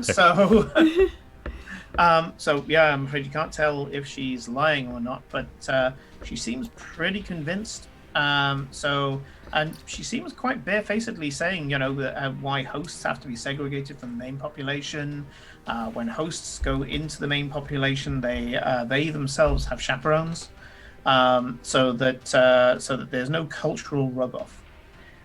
She says that you are allowed to be amongst the general population, as we'll be going there now. However, we will be in viewing galleries to make sure that you don't accidentally discuss something with them that can distract them from their productivity. This is something that they want themselves. However, if you do wish to take a closer look at our equipment, we can... Absolutely, I would love to. No problem at all. And the products themselves, we can arrange for a small section to be vacated for a short period of time in order for you to assess for business purposes. It is considered part of the function. Okay, thank you. By the way, while we're doing the tour, Grim is looking out for 2 things. Mm-hmm. 1, cracks in the system, particularly in terms of smuggling, Sure. right? 2, any sign of unhappiness. Doesn't have to be like overt. I'm not. Grim is not expecting people like to be yelling "fuck the system" out in the street, but subtle things, grimaces, sighs, that type of thing. Okay. Also, just to confirm, Simon, we are here to find more about the Sith. You need to connect with one of the higher-ranking members of society on this planet. You've been told that the ruling classes of this planet are in thick with the Sith organization. Okay. Once you've found that person, you can do anything up to and including abducting I them to actually get have information. an idea what to do, but I'm saving that until we have a moment alone so I can share it. Yes. Nice. Yeah. You can flashback, by the way. So in the same way, if you've seen Hustle or Leverage or anything like that, I run Blades, yes. Blades in the Dark. Yeah, you can absolutely Blades in the Dark in Genesis. I want to say Grim wants to save this until he has seen this with his Fair own enough. eyes and assess things. But yeah, I do But trust you can me. flashback then. I can flashback, but I do have an idea. I'm just waiting for when we're left alone to share it. Okay. Give me a streetwise check at a difficulty of 2 purple, please. It's not Okay, too bad. Streetwise. Weirdly, Streetwise. even in a place where there's technically no streetwise being exhibited, I found a use for the skill. Oh, motherfucker. Okay. Oh, that's Oh. so unlucky. Yeah. Yeah. So, first of all, when you're looking into how happy she is, she seems to be genuinely chipper and really pleased about. Oh, not her. The workers. Oh, the workers as well, and I'll get to that. The workers themselves as well seem to be. They're not chatting, staying still. They're kind of chatting as they're walking, and they're walking at quite a speed. They're kind of marching from place to place. You do see that there's a boulevard that you're going down, and it has kind of potted shrubs at what seems to be perfectly measured intervals. There's one that's just been clipped to look like all the others, and there are some clippings around that's on a sheet as the speeder, which is probably going no more than 20 miles an hour at this point. As you're going past, because it's generating a slight wake, there is a gardener that pulls back the tarp that it's on, and he smiles at you as he goes past. The smile seems it doesn't seem that genuine. He's grinning from ear to ear like something, like he's just had like a really silly thought or heard a really Forced. funny joke. Forced. It does seem forced, but they're thinking, is this just expected of them? They're just trained into it now. It's just muscle memory. And you feel like there's more to this than meets the eye. Right. Okay. And it's interesting. You do see that some of the people who are walking around are heavily muscled, but some aren't. One thing that you don't see is anybody who is visibly overweight in any way. Quite the opposite. Like either they're buff or they're either buff or slim. malnourished. Right. Okay. No one seems malnourished. Not malnourished, but slim. Okay. Slim. Okay. Yeah. No excess weight at all. Okay. Yeah. Okay.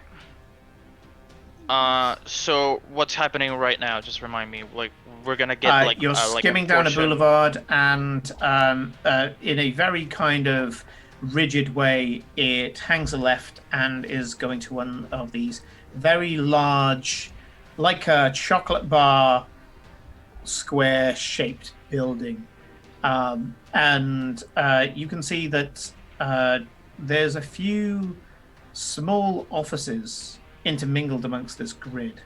that seem to be a little more lavishly designed. They're very, very small, though, and you think probably wouldn't contain more than probably about 20 or 30 people. You've seen them dotted about, and they seem to be the only things that look pretty in a way that isn't clearly there for visitors. So far, the bushes, the cleanliness, the soft lighting, the transport that you're in, all of that stuff seems to be there for your benefit. Just looking at odd angles, trying to see any break in the landscape, you do see a couple of things that don't seem to be there for you, because otherwise they'd be more prominent. They are very small compared to the very large factory units that's nearby. These are tiny in comparison. The factory units could probably take hundreds of people. These small units take maybe, I'd say, 20 or 30 tops. And that's assuming they don't have any stock in, which you don't. Okay. The only break in these, as say, chocolate block shaped buildings seem to be these loading bay doors where slow plodding air speeders are coming out at a regular interval with a very heavy load of goods in crates, standard cargo crates. You set down, and she says, "Please, follow me this way. This is a droid brain manufacturer." You can see that as you're inside this thing now, below you in this level, which is the level that comes in from the boulevard, it seems to be input and output. Parts are coming in, reels of wire, various kind of other reels of what looks like a form of solder. There's some form of liquid that's coming in as well. Some that seem to be have safety symbols on them, which says that they are corrosive in some way. Then there's other small delicate parts that are coming in on racks, matrix racks that are coming out and being loaded by droids. Everything here seems to be droids, apart from a small handful of humans. And she says, so all of the parts and everything that you see here is produced on the planet. They have been brought here for assembly. So they're manufactured here as a final tier product. You can see if you look on the other side, and she walks you across this boulevard which goes into and through the facility. She crosses the road effectively and points below. You can see that the finished product is coming out on the other side. The product that's coming out on the other side is also in racks, so they're kind of in braces. The braces themselves are block-like and stack neatly and kind of attached to each other. They're going into kind of grav tracks that are then going on to these flatbeds that are then flying off. Grim is staring at this very intently, right? To the outsider, it probably looks like he is like fascinated, or maybe not enthralled, right? But like he's very interested in this. He has his attention. What's actually going on in his brain is he's trying to formulate how he can break this. Okay. There's not a psychology roll for this. So I'm going to take a quick look at the back of the book. And think of what the best for this would be. I'm looking for how to break the machine, like the literal machine. Okay. In a technical way or in a sabotage way? Okay. I'm going to give you 2 rolls for this because you are trying to formulate a plan. We are playing Space Blades in the Dark here. Give me, to start with, a mechanics check. Oh dear. Give me a moment. That's not a skill I've used very often, so I need to find it in the... Okay, it's 3 greens. They're not Any diff? hiding the mechanism here, so it's just one red and one purple.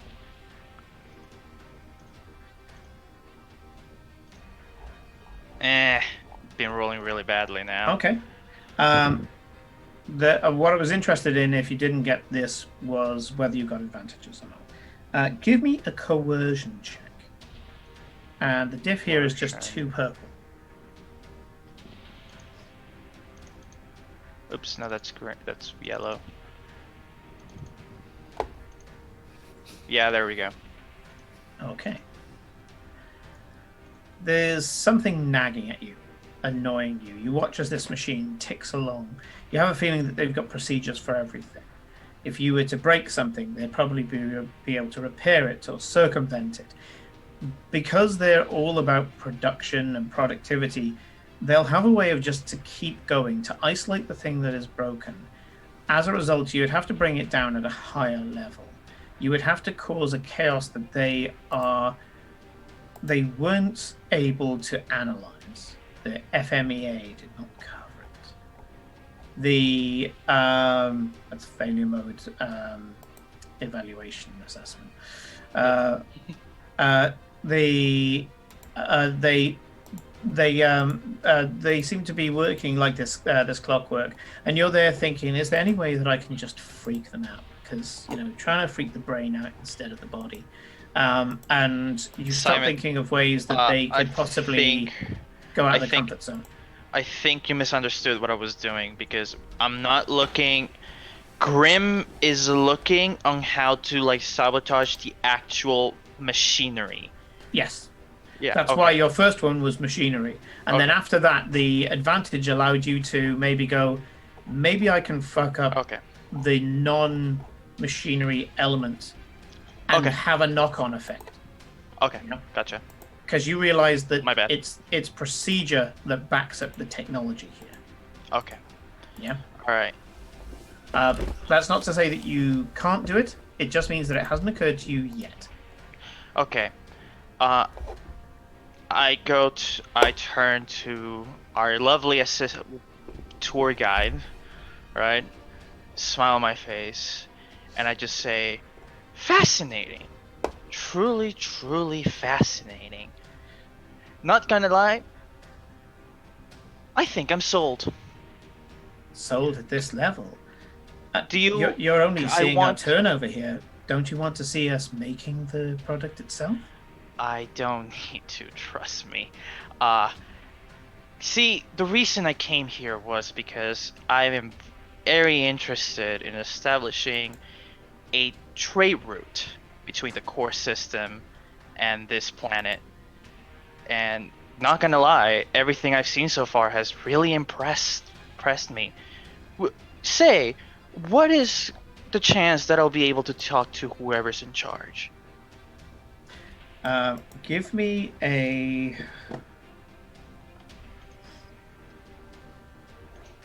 negotiation. I am gonna flip. Why so many things that require presence? Why can't I use cunning?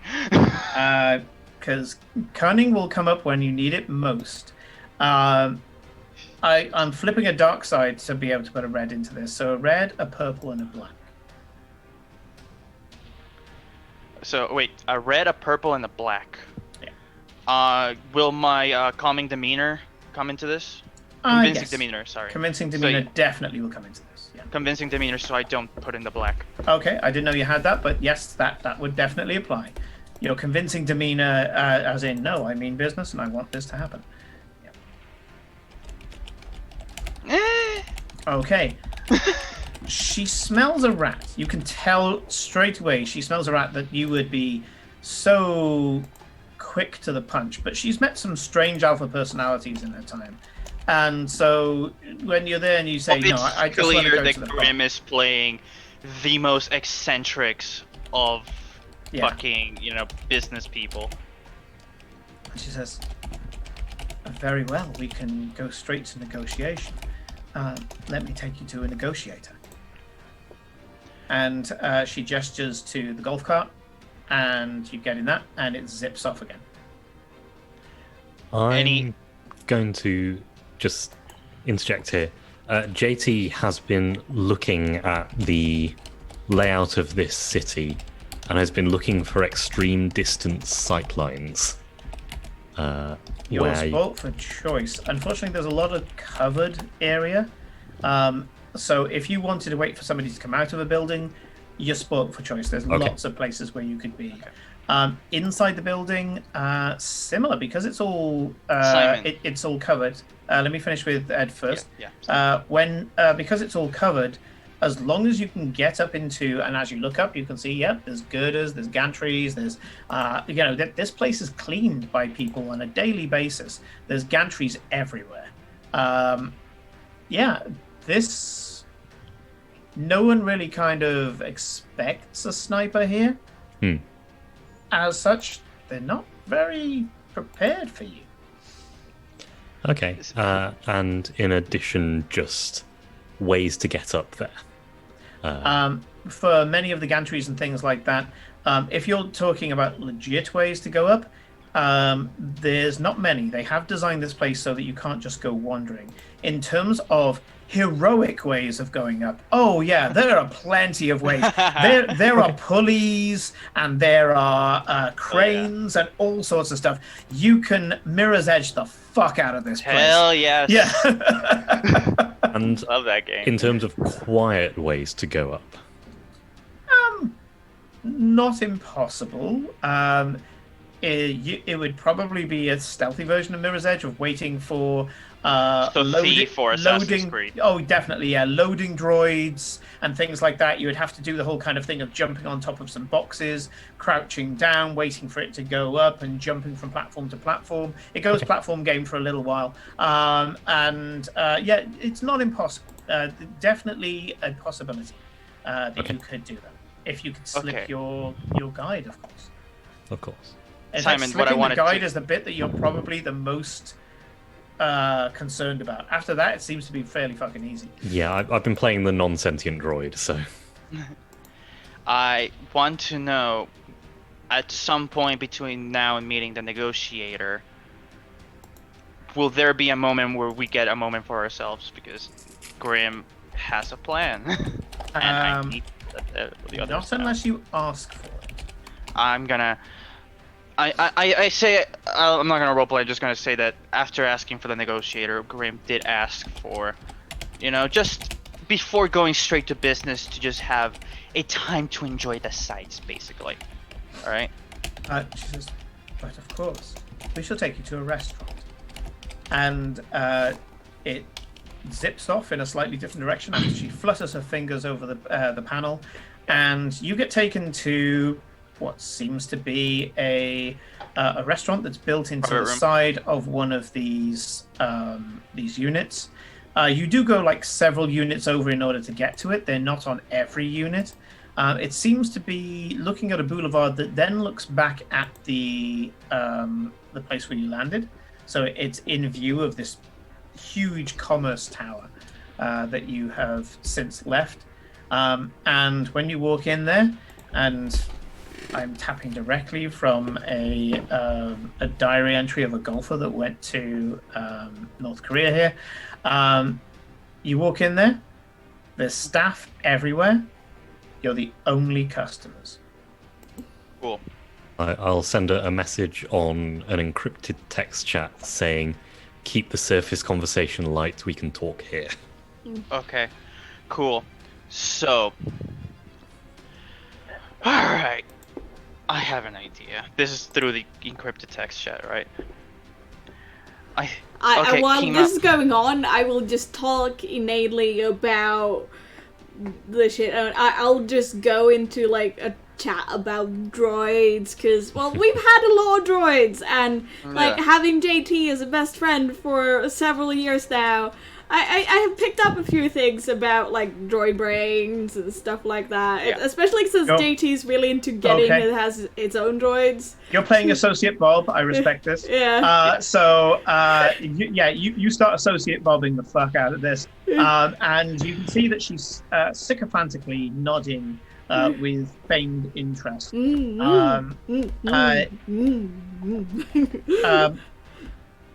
Okay. Let's see. Just because she is slightly aware of Grim. I hope your presence is better than mine. Did you want to tickle her brain with your powers? Not. I don't want to tickle her brain. I'm just being like. I'm just keeping the appearance up, though. Like I. Okay, that's just a charm check then. Yeah. Just a straight charm check. Maybe you put some kind of colorful descriptions in. Maybe some anecdotes. Maybe something funny. Something that the pit droids did that was just a little bit comical. Yeah. And you are talking inanely to her, but there is a possibility that it could be appealing to her, being that she hasn't spent, as far as you're aware, time away from this place. Yeah. We have a pit droid that somehow has hiccups. Yes, exactly. Yeah, things like that. So yeah, just give me a charm check versus 1 red and 1 purple. Got sense emotions there, and then I do gain my. Okay, I will go because I'm not actually using the force right now, and I'm being careful with it. I won't add my force dice to this check because it says I don't have to do it. So No, when making a cross, you don't. charm, deception, leadership, or negotiation check, force may roll an influence power check as part of the dice pool. Cool. Yep, go for it. So I'm going without that. I do have sense emotions though, so I am just sensing her emotions, and I add a blue to my charm check. Anything else? I have many pieces of paper. Kill with kindness. If there were any black Simon, I get rid of those. Nope, there's none of those. Yeah. Cool. And the diff you said was? 1 red, 1 purple. Cool. 2 successes. Sure. So you start throwing that out, and you do notice that through the feigned interest, the sycophancy, there is some times where you really feel she's engaging with what you're saying. Your sense emotions, which I think just goes off when Yeah. you're doing this. Yeah. You do notice that there's a certain amount of longing and appeal. She, when she's nodding, she's taking the opportunity to break your eye line, and she's checking out a few things like your clothing, not necessarily your body, but your clothing and your hands, for example. And there's a little pang of jealousy there. And you seem to be genuinely happy about your life.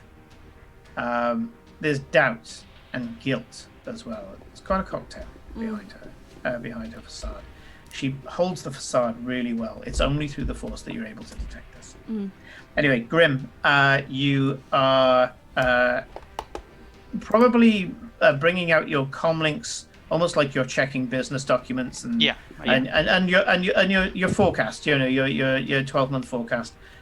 You are throwing messages back and forth. So, what are your messages, Grim? Okay. All right, I have an idea. Kima. Nima. Yeah, Nima, sorry. Sorry. I'm still getting used to everyone's name. That's Sorry. Tentacle chick. Tentacle chick, you're up. Yeah, no. I don't know much about the Sith, except that they like to wear black bathrobes and like to wield red lightsabers, but isn't one of the core things that they really love power? Yes. Okay. Yes. Power is a big thing for Sith. Alright. So in this entire planet is a big source of power, perceived with otherwise for this Solaris person, right? Mm-hmm. Okay. I have an idea. So we make it so that his power feels threatened. And over this place feels threatened. And I think the best way to do that is to break this entire fucking place.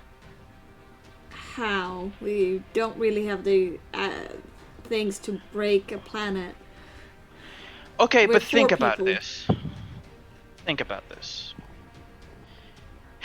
Productivity is happiness, right? People here have been brainwashed, educated from a very early age that, productivity is good, and to be productive is to be happy.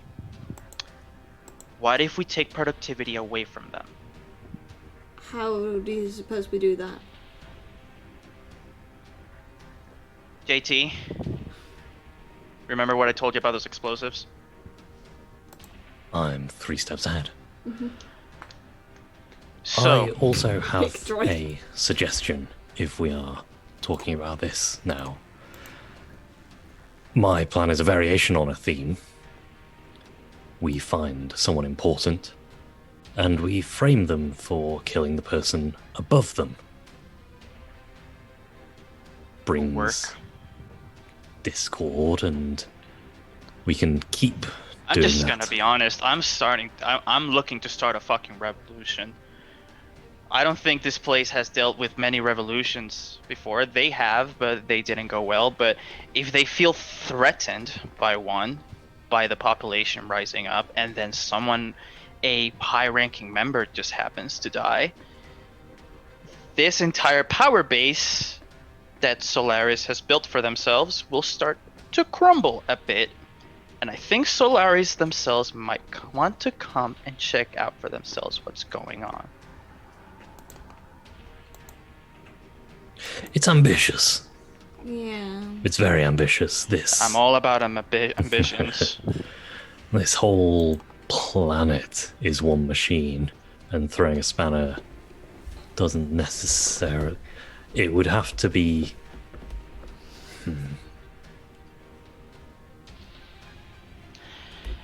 Are you sure I'm we can't? looking. Are you sure? Because our mission is to get someone that is high up that has connection to him. We could. Well, what I'm suggesting. I suggest bringing Solaris themselves to this place. If they feel there's something they have power over is starting to crumble, don't you think they themselves is gonna want to? But do we want them here where they have all their minions and can just like overwhelm us in one snap? To be fair, I haven't thought that far ahead, but I'll be honest, I am very excited about potentially starting a revolution. I mean, yes, but starting a revolution is not something you do with just a snap of your fingers.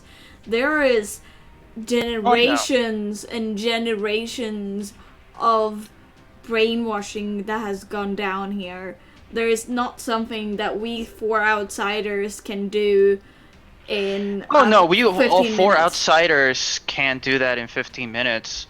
But I imagine someone who has lived here for a long time can probably stir up the masses. I haven't played well- 2 characters before, but it's gonna be really interesting. We'll have to look hard, because from everything I've heard, it is bone deep. Yeah. I It mean, we is can look. ingrained. We can look. Almost At, like a master Sith who is very old has made this his life's work. yeah. I mean, we can look and see if there is any sort of rebellion cells anywhere that might be able to incite something. But unless there is years of prep work going into this, I don't think we can start a revolution. It's more research. Yeah. If we can start a revolution, absolutely. Yeah. But if there isn't the seeds already planted, it would take years. Yeah. Ambition is a little easier to find and forge and fake. Yeah.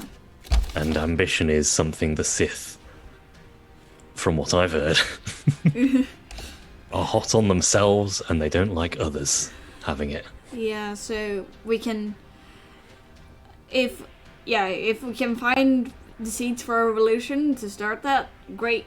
If we can't, I think plan B is to find someone, see if we can get into the office, into wherever the the ones with the higher ambition are, and see if we can spark that.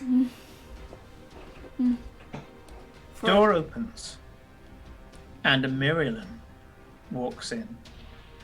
A mirror? She smiled. A Miriam. Yeah, what did they look like? Miriam. Green facial tattoos. Yes, no one. Thank you. Yeah. Yeah. By the way, the Wikipedia is definitely a thing to look at if you're unsure about any of this. So yeah, a Miriam walks in, same costume as your host, who hasn't given you her name, by the way.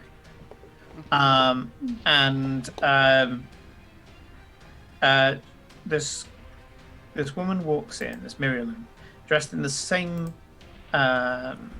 costume. She walks with a bit more of a wiggle. Again, probably this programmed flirtation, this kind of making sure that she draws an eye when she comes in by just walking very slightly different, a little more pronounced, a little more flamboyantly than what you may have seen in others.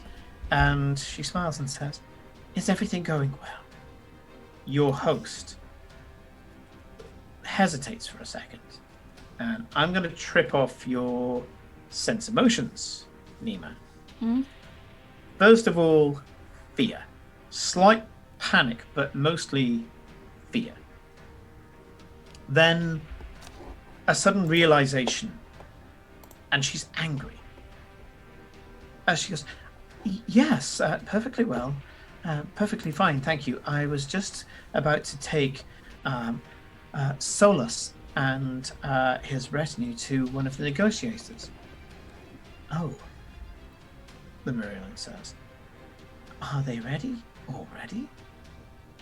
Are they aware of some of our new products that have come from our various distribution centers?" "No, they've already found what they are looking for." "Have they? You wouldn't mind if I checked? We wouldn't like to go to the negotiators and find that something had been remiss, something missed out from the host stage." The panic sets in from the host, your original host, the McKeon, as does a deepening of the anger. You can see that there's a small amount of color just blushing her cheek, just a darker pink on the otherwise pale pastel pink skin. And she says, "Well, it is important to do a job well. If you wish, I can spend a little more time with them. I just did not want to waste time." Oh, of course. An admirable goal, to be sure. We don't want to take up their valuable time with chit-chat. Are you aware of the latest releases? Panic sets in even further from the host as she says, I believe I am." "You believe you are? I can tell you that I am well versed. If you wish, I can momentarily, of course, take over and then return them back to you so that you can take them to the negotiator." The anger deepens and starts to There is no war in fester. That is, Herbert said there is no war in Basing Say. Yeah. I was waiting for it, not gonna lie. And yeah, this anger deepens as suddenly she tags this person as her rival. Excuse me.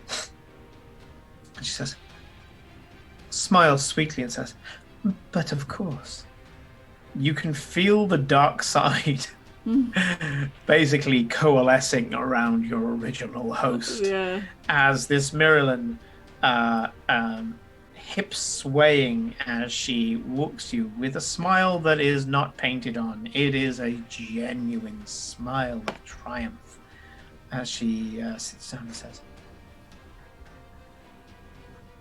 "If you don't mind, I shall be host for a moment. Is that acceptable?" Sure. As Our, don't mind. our host just said we have pretty much settled what we already want, but please go ahead. What new releases do you have? She launches into an epic sales pitch, talking about points of difference, talking about supply and demand, talking about the current state of technological advancements in the area, talking about even though she wasn't here when you said it, she starts talking about certain points of difference between the technology you'll find in the center of the empire, especially during the war that's emerging here, and what can be found on the here on the fringe of the galaxy. She launches into how that they just wouldn't be able to replicate certain things, and she's talking about navcoms, full droids, a number of different possibilities. She seems to be very fixed on the navcoms and the droids in particular. You can try to understand or kind of deflect her pitch with either negotiation, technology, or coercion. Definitely negotiation. Yeah. Negotiation. Okay. She is talking currently to the guy who seems to have all the money. She's me a moment, transfixed on Solus. Yep. Where the fuck is technology on my end? But Talik, if you wish, you can kind of just gesture to Solus as if to say, "Hey, I can get this bitch." Yeah. Hey. I give him a thing. I can't find technology on my character sheet because I'm dumb. So But please yes, do go ahead. It's the first time I've ever Technology seen a isn't social the tag team. skill. This is interesting. Yeah. You've got the guy who can just lie through his fucking teeth, and the other person who can just charm the pants off people. And Yeah. if you ever need any coercion, I've got talents in that. So Oh yeah. if we need you to be scary, we will say. Oh, coercion Yeah. works around here. I've already given Rodrigo one coercion check, or one offer Yeah. of coercion at least. Yeah. Yes. yeah, for future reference, if I coerce someone, I can spend advantages to upgrade the ability for the next person to do a social check on them. Ooh. Ooh. It's called Bad Cop. Oh yeah, I forgot you took bad cop. I love that Oh, ability. that's hilarious. So it might be useful in negotiations later. Yeah. I will play the force into this, so there will be an influence power check in it. And I'm also gonna, because I think this is important, I will intense focus, so I'm gonna give myself a strain as I focus and upgrade this check for me. Okay. Let's see here. This is negotiation. I want to make sure I do this right because we haven't done it much. So I don't want it to be the one time that we do it properly. It doesn't. I mess it up. Okay. She's kind of throwing down on Grim. So this is going to be a double check. She's effectively attacking Grim, but then you're going to attack her. So, Grim, give me a cool check, and the diff on this is going to be 2 reds and a purple. Cool is presence, so like. Yeah, no, that's not great for me. I think I may use a light side point to upgrade one of my dice because otherwise I'm gonna be rolling. Do it. That's what they're there for. To make up for when the. Why chips are did down, you so- use a light side point, Simon? You said DM Simon used a light side point earlier. Why did you use a light side point? Oh, I've been flipping the wrong damn points. I was There we go. wondering why we were running low. Yep. Yeah. Because I was flipping the wrong bloody side. That's what, All right, so that's why. there we go. I'm gonna use one to upgrade one of my green ones to to a yellow. Yep. She is well versed. This is her function. Her function is to. All the roll dice was cancelled down. Wow. Well, and she was the one attacking. She's the instigator, so that's a good thing. Yeah. Yeah. Right. So in a tie, because I got you to roll it backwards effectively, but she was the one who had to succeed on you to change the status quo. So that's actually a good thing. And skin your teeth, that's a good thing. Yeah. Technically, what should have happened is that I should have rolled 2 yellow and a green against your cool, but I just got you to roll it because it's more fun to get the players to roll it. Yeah. So, she's there and she's throwing the babble on you, and you're just kind of like, yeah, here we go, and your face becomes like alabaster as you're like, yeah, sycophancy, I can do that shit. Yeah, sure, kind of thing. And you're giving really them easy. exactly what they've been giving Kind of boring. you. However, Talik coming in with picking apart her sales pitch, and also I'm gonna say for negotiation, part of negotiation is making sure that you get in there when they're just about to hit a high point and subverting it. Yeah. So it's kind of skillful negotiation, it's skillful debate, but instead of having to debate it on the facts, just when she's about to build up to the crescendo of her sales pitch, you just come in with something either non sequiturs or something like that, and you're just fucking up her pitch. We have a Jordan hiccups. Well, no, you're coming in with asking like the wrong question or the right question at the wrong time, for example. Things like that just immediately take the steam out of what she's putting on onto you. But how does he deal with hiccups? Give me a negotiation check Diff. against her cool, which is 2 red. Cool. Any blues, Simon? For because of tag teaming. Yes, definitely. You're up. You get 2 blues because she realizes she's not taking Grim in. Yeah. Sorry, she's not taking Solus in. She's frustrated. This is Grim doing the Persona 5 baton pass to Nima. Yeah. Yeah. I will give you that. Holy shit! Fucking social nuke. I'm assuming you're not using the dark side point. No, and the light side Result points is can yes. become successes, I guess. I don't need more advantages. Yeah. Every Nima's time- result is yes. So Nima is just, you can feel when she's about to, strike. She's about to, trying to think of a suitable fishing term, and I think strike is actually the fishing term. So she's just about to do what would be a moment where even Grim would go, you know what, we could probably make more money the legit way here. Huh. Okay. Almost convinced, and just as she's doing that, you just slip in something, and you're using, I guess, the fact that she has been. She's come in and she's taken this opportunity off your original host, and you start doing things like referring to the Makian and say, something that she said that was so interesting was, and immediately you're kind of playing with her ego and all the rest of it, and yet you're being so nice. You're being so enthusiastic and nice. You're showing a passion for what you're doing.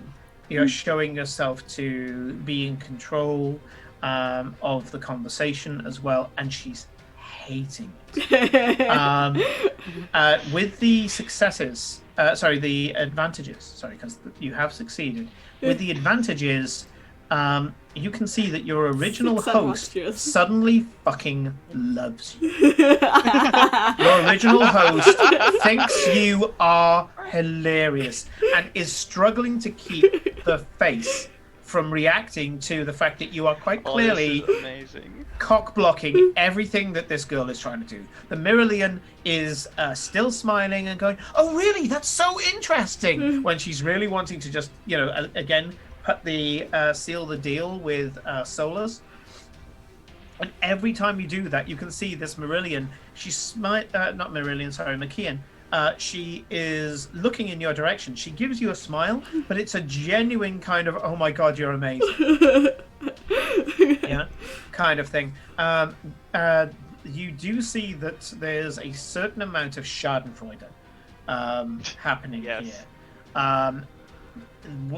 Even though the McKeon is looking favorably upon you, it is out of schadenfreude. She is loving the misfortune that's being enacted on somebody else. And this comes from a certain amount of relief from her fear, satisfaction of her anger, and indulgence of what is now a hatred of a rival. Yeah.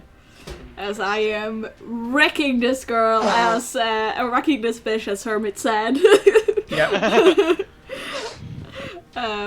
With niceties and Yeah, it's courtesy. like, I'm wrecking this bitch with a smile and a nice perfume. Yeah.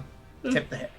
So yeah, the Marillion after a while is just exhausted. Her sales pitch is completely exhausted. She ad-libs for a while, and she goes, well, now that you're well informed, I'll hand you back to your original host, who'll be able to take you on to a negotiator. Actually, Thank you very much. I think oh, she's gonna hate me for this. I think I changed my mind. I think I want to stay a bit longer and think this over a little more. We'll talk it through we'll talk it through with the original host. You may leave and continue your duties, as I'm sure you're very, very busy. I'm not expected back home for a while, so I can take as long as I need. The Marillion gives you a shit-eating grin and says, well, of course, everybody here is very busy, but please take as much of your host's time as you wish. That's why she's here. Shoots a glance at the McKeon. After all. The McKeon gives a sweet grin dripping in poison to the Marillion, who gives you a curt bow and walks out of the restaurant. Oh, that was hilarious. During this time, by the way, food has been brought to you. We've been eating, I imagine. It's beautiful, it's seasoned, it's not bland in any way, shape, or form. This is tourist food. Yes. Yeah. Does she normally come and is it a procedure that she comes and informs people about other options? The extra associate that spoke to you is part of the administration of my particular department. She has the right to come in at any time and make sure that we are performing as we should do, maximizing any potential for opportunity between our own company, our culture indeed, and any prospective client. She gestures to yourself. As such, I am very grateful for her intermission, and I hope that she's given you food for thought for any future possible trade deals. Bullshit. You don't even have to roll. Bullshit. Yeah. I go up. Yeah. That's right, is it? And she type in the text chat. Oh, this is going to be so much fun. So delicacies are brought to you, and the host does kind of give a narration of the food that's in front of you here. Turns out everything that you're being given is an advert for something. So she does tell you how they're made, where they're made, how many units that they can supply. Handbagging it. Yeah, just everything that you're there. It's like, handbagging it. Yeah. Well, I'm sorry, I don't think we quite caught your name. What is your name? I'm afraid that only negotiators are allowed to give the name. You may refer to me as host if you wish. Oh, okay. Amazing. Okay. Oh boy. I gave you a tough nut to crack, haven't John. I? Yeah, it's like, welcome to the higher levels of the game. It's like, oh, we're richer than sin. We can deal with anything. Oh shit, an oppressive culture. Okay, you are now known as Jade. I don't say that, by the way. That is Yeah. Simon, while during our walks of the place, have I noticed a way to procure workers' clothes? Ooh, workers' clothes are a difficult one. I'm going to go with no. Okay. Nothing that you have seen. The only way that you can, the only route that you can see getting workers' clothes at the moment is somehow taking them off a worker, and they're kind of wearing Interesting. them. Sorry, I've dialed the difficulty of this one up to 11. You're watched at all times. You've got a chaperone. Yeah. Sorry. Yeah. Krim is so happy. I think this is the happiest you've seen him since you spared him. Hey, Prime. Hi, Prime. I've been fucking Hi. with them, but they're doing well. We have 1 minute left of the session, so Yeah. like. Yep. I've given you enough of the setup that you guys can brew on it for next session. Yeah. Yeah. Yes. But yes, I would like to see if we can somehow talk and maybe get, because there are some cracks showing already, especially with our host. So if we can get her Yeah. somewhere, Only because you can read emotions. I mean, yeah. That's true. That's Yeah. true. We're kind of like Nima. You're kind of playing with cheats turned on. I mean, just She's because got I the mod, you know, it's a thing. just because in my 4 sensitivity, I have a thing that says sense emotions. And well, all it mechanically does is add blues to my charm and corruption deception checks, Yeah. but Simon added some flavor on top of it. Yeah, sense emotions is sense emotions, and my god, is she feeling emotions. Yeah. Yeah. Yeah. You saw quite a lot of passion from her for what she's doing, and an awareness of the fact that she can lose a lot of power this way if she's not careful. Yeah. Is that where we leave it today, Simon? Yes. I think so. Yeah, I think that's a good place to stop. So, as I say, it's something that you can all kind of meditate on for the next session. I've given you a difficult RP challenge here. This was something that I came up with for something completely different. It's almost like you're trying to infiltrate Alpha Complex, except without the friend computer. So, Right. yeah, come up with some ideas, and we'll find out what you guys do next week.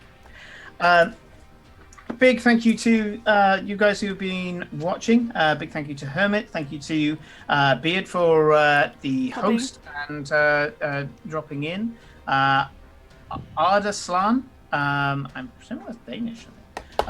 And also Prime, hope you had a good time. We are going to do a very quick raid because a lot of us are very tired. We'll be joined next week, hopefully with Felicia. You'll be raiding Simon, or if we should raid with 4 people. Yeah, Shut up and sit down. Yeah, I'm going to raid now. So we'll just have a quick look and see what we've got here.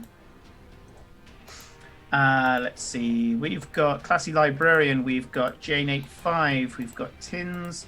Blazeball Wushu are currently on. Do you know if they'll be on for much longer, Ed? They are currently not casting the coffee cup, so yes. Oh well, we'll go. Let's go for Blazeball. If you wanna learn, Blazeball. I have no idea. So, okay, we got 2 Blazeball supporters here at the moment, so we're gonna go with this. If you don't know what Blazeball is, look it up. It's non sequiturs. It's weird. It involves sentient milk. So let's just do that, and we will see you guys on Friday, 8 p.m. to 11 p.m. UK time for our long-running session, The Benefactor, which is starting to hot up again as Rodrigo, Kate, Corinne, Felicia, Nick. Nick. There we go. And Nick. Yeah, I was getting through the list. Going through an almost Cthulhu-esque village where, once again, Kool-Aid may be on offer. But let's go for Don't drink it, kids. We'll see you then. Join us then. See you in the... And see you Bye, later. everyone. Let's see. Legs. Ball. WSHU. Bye. Bye.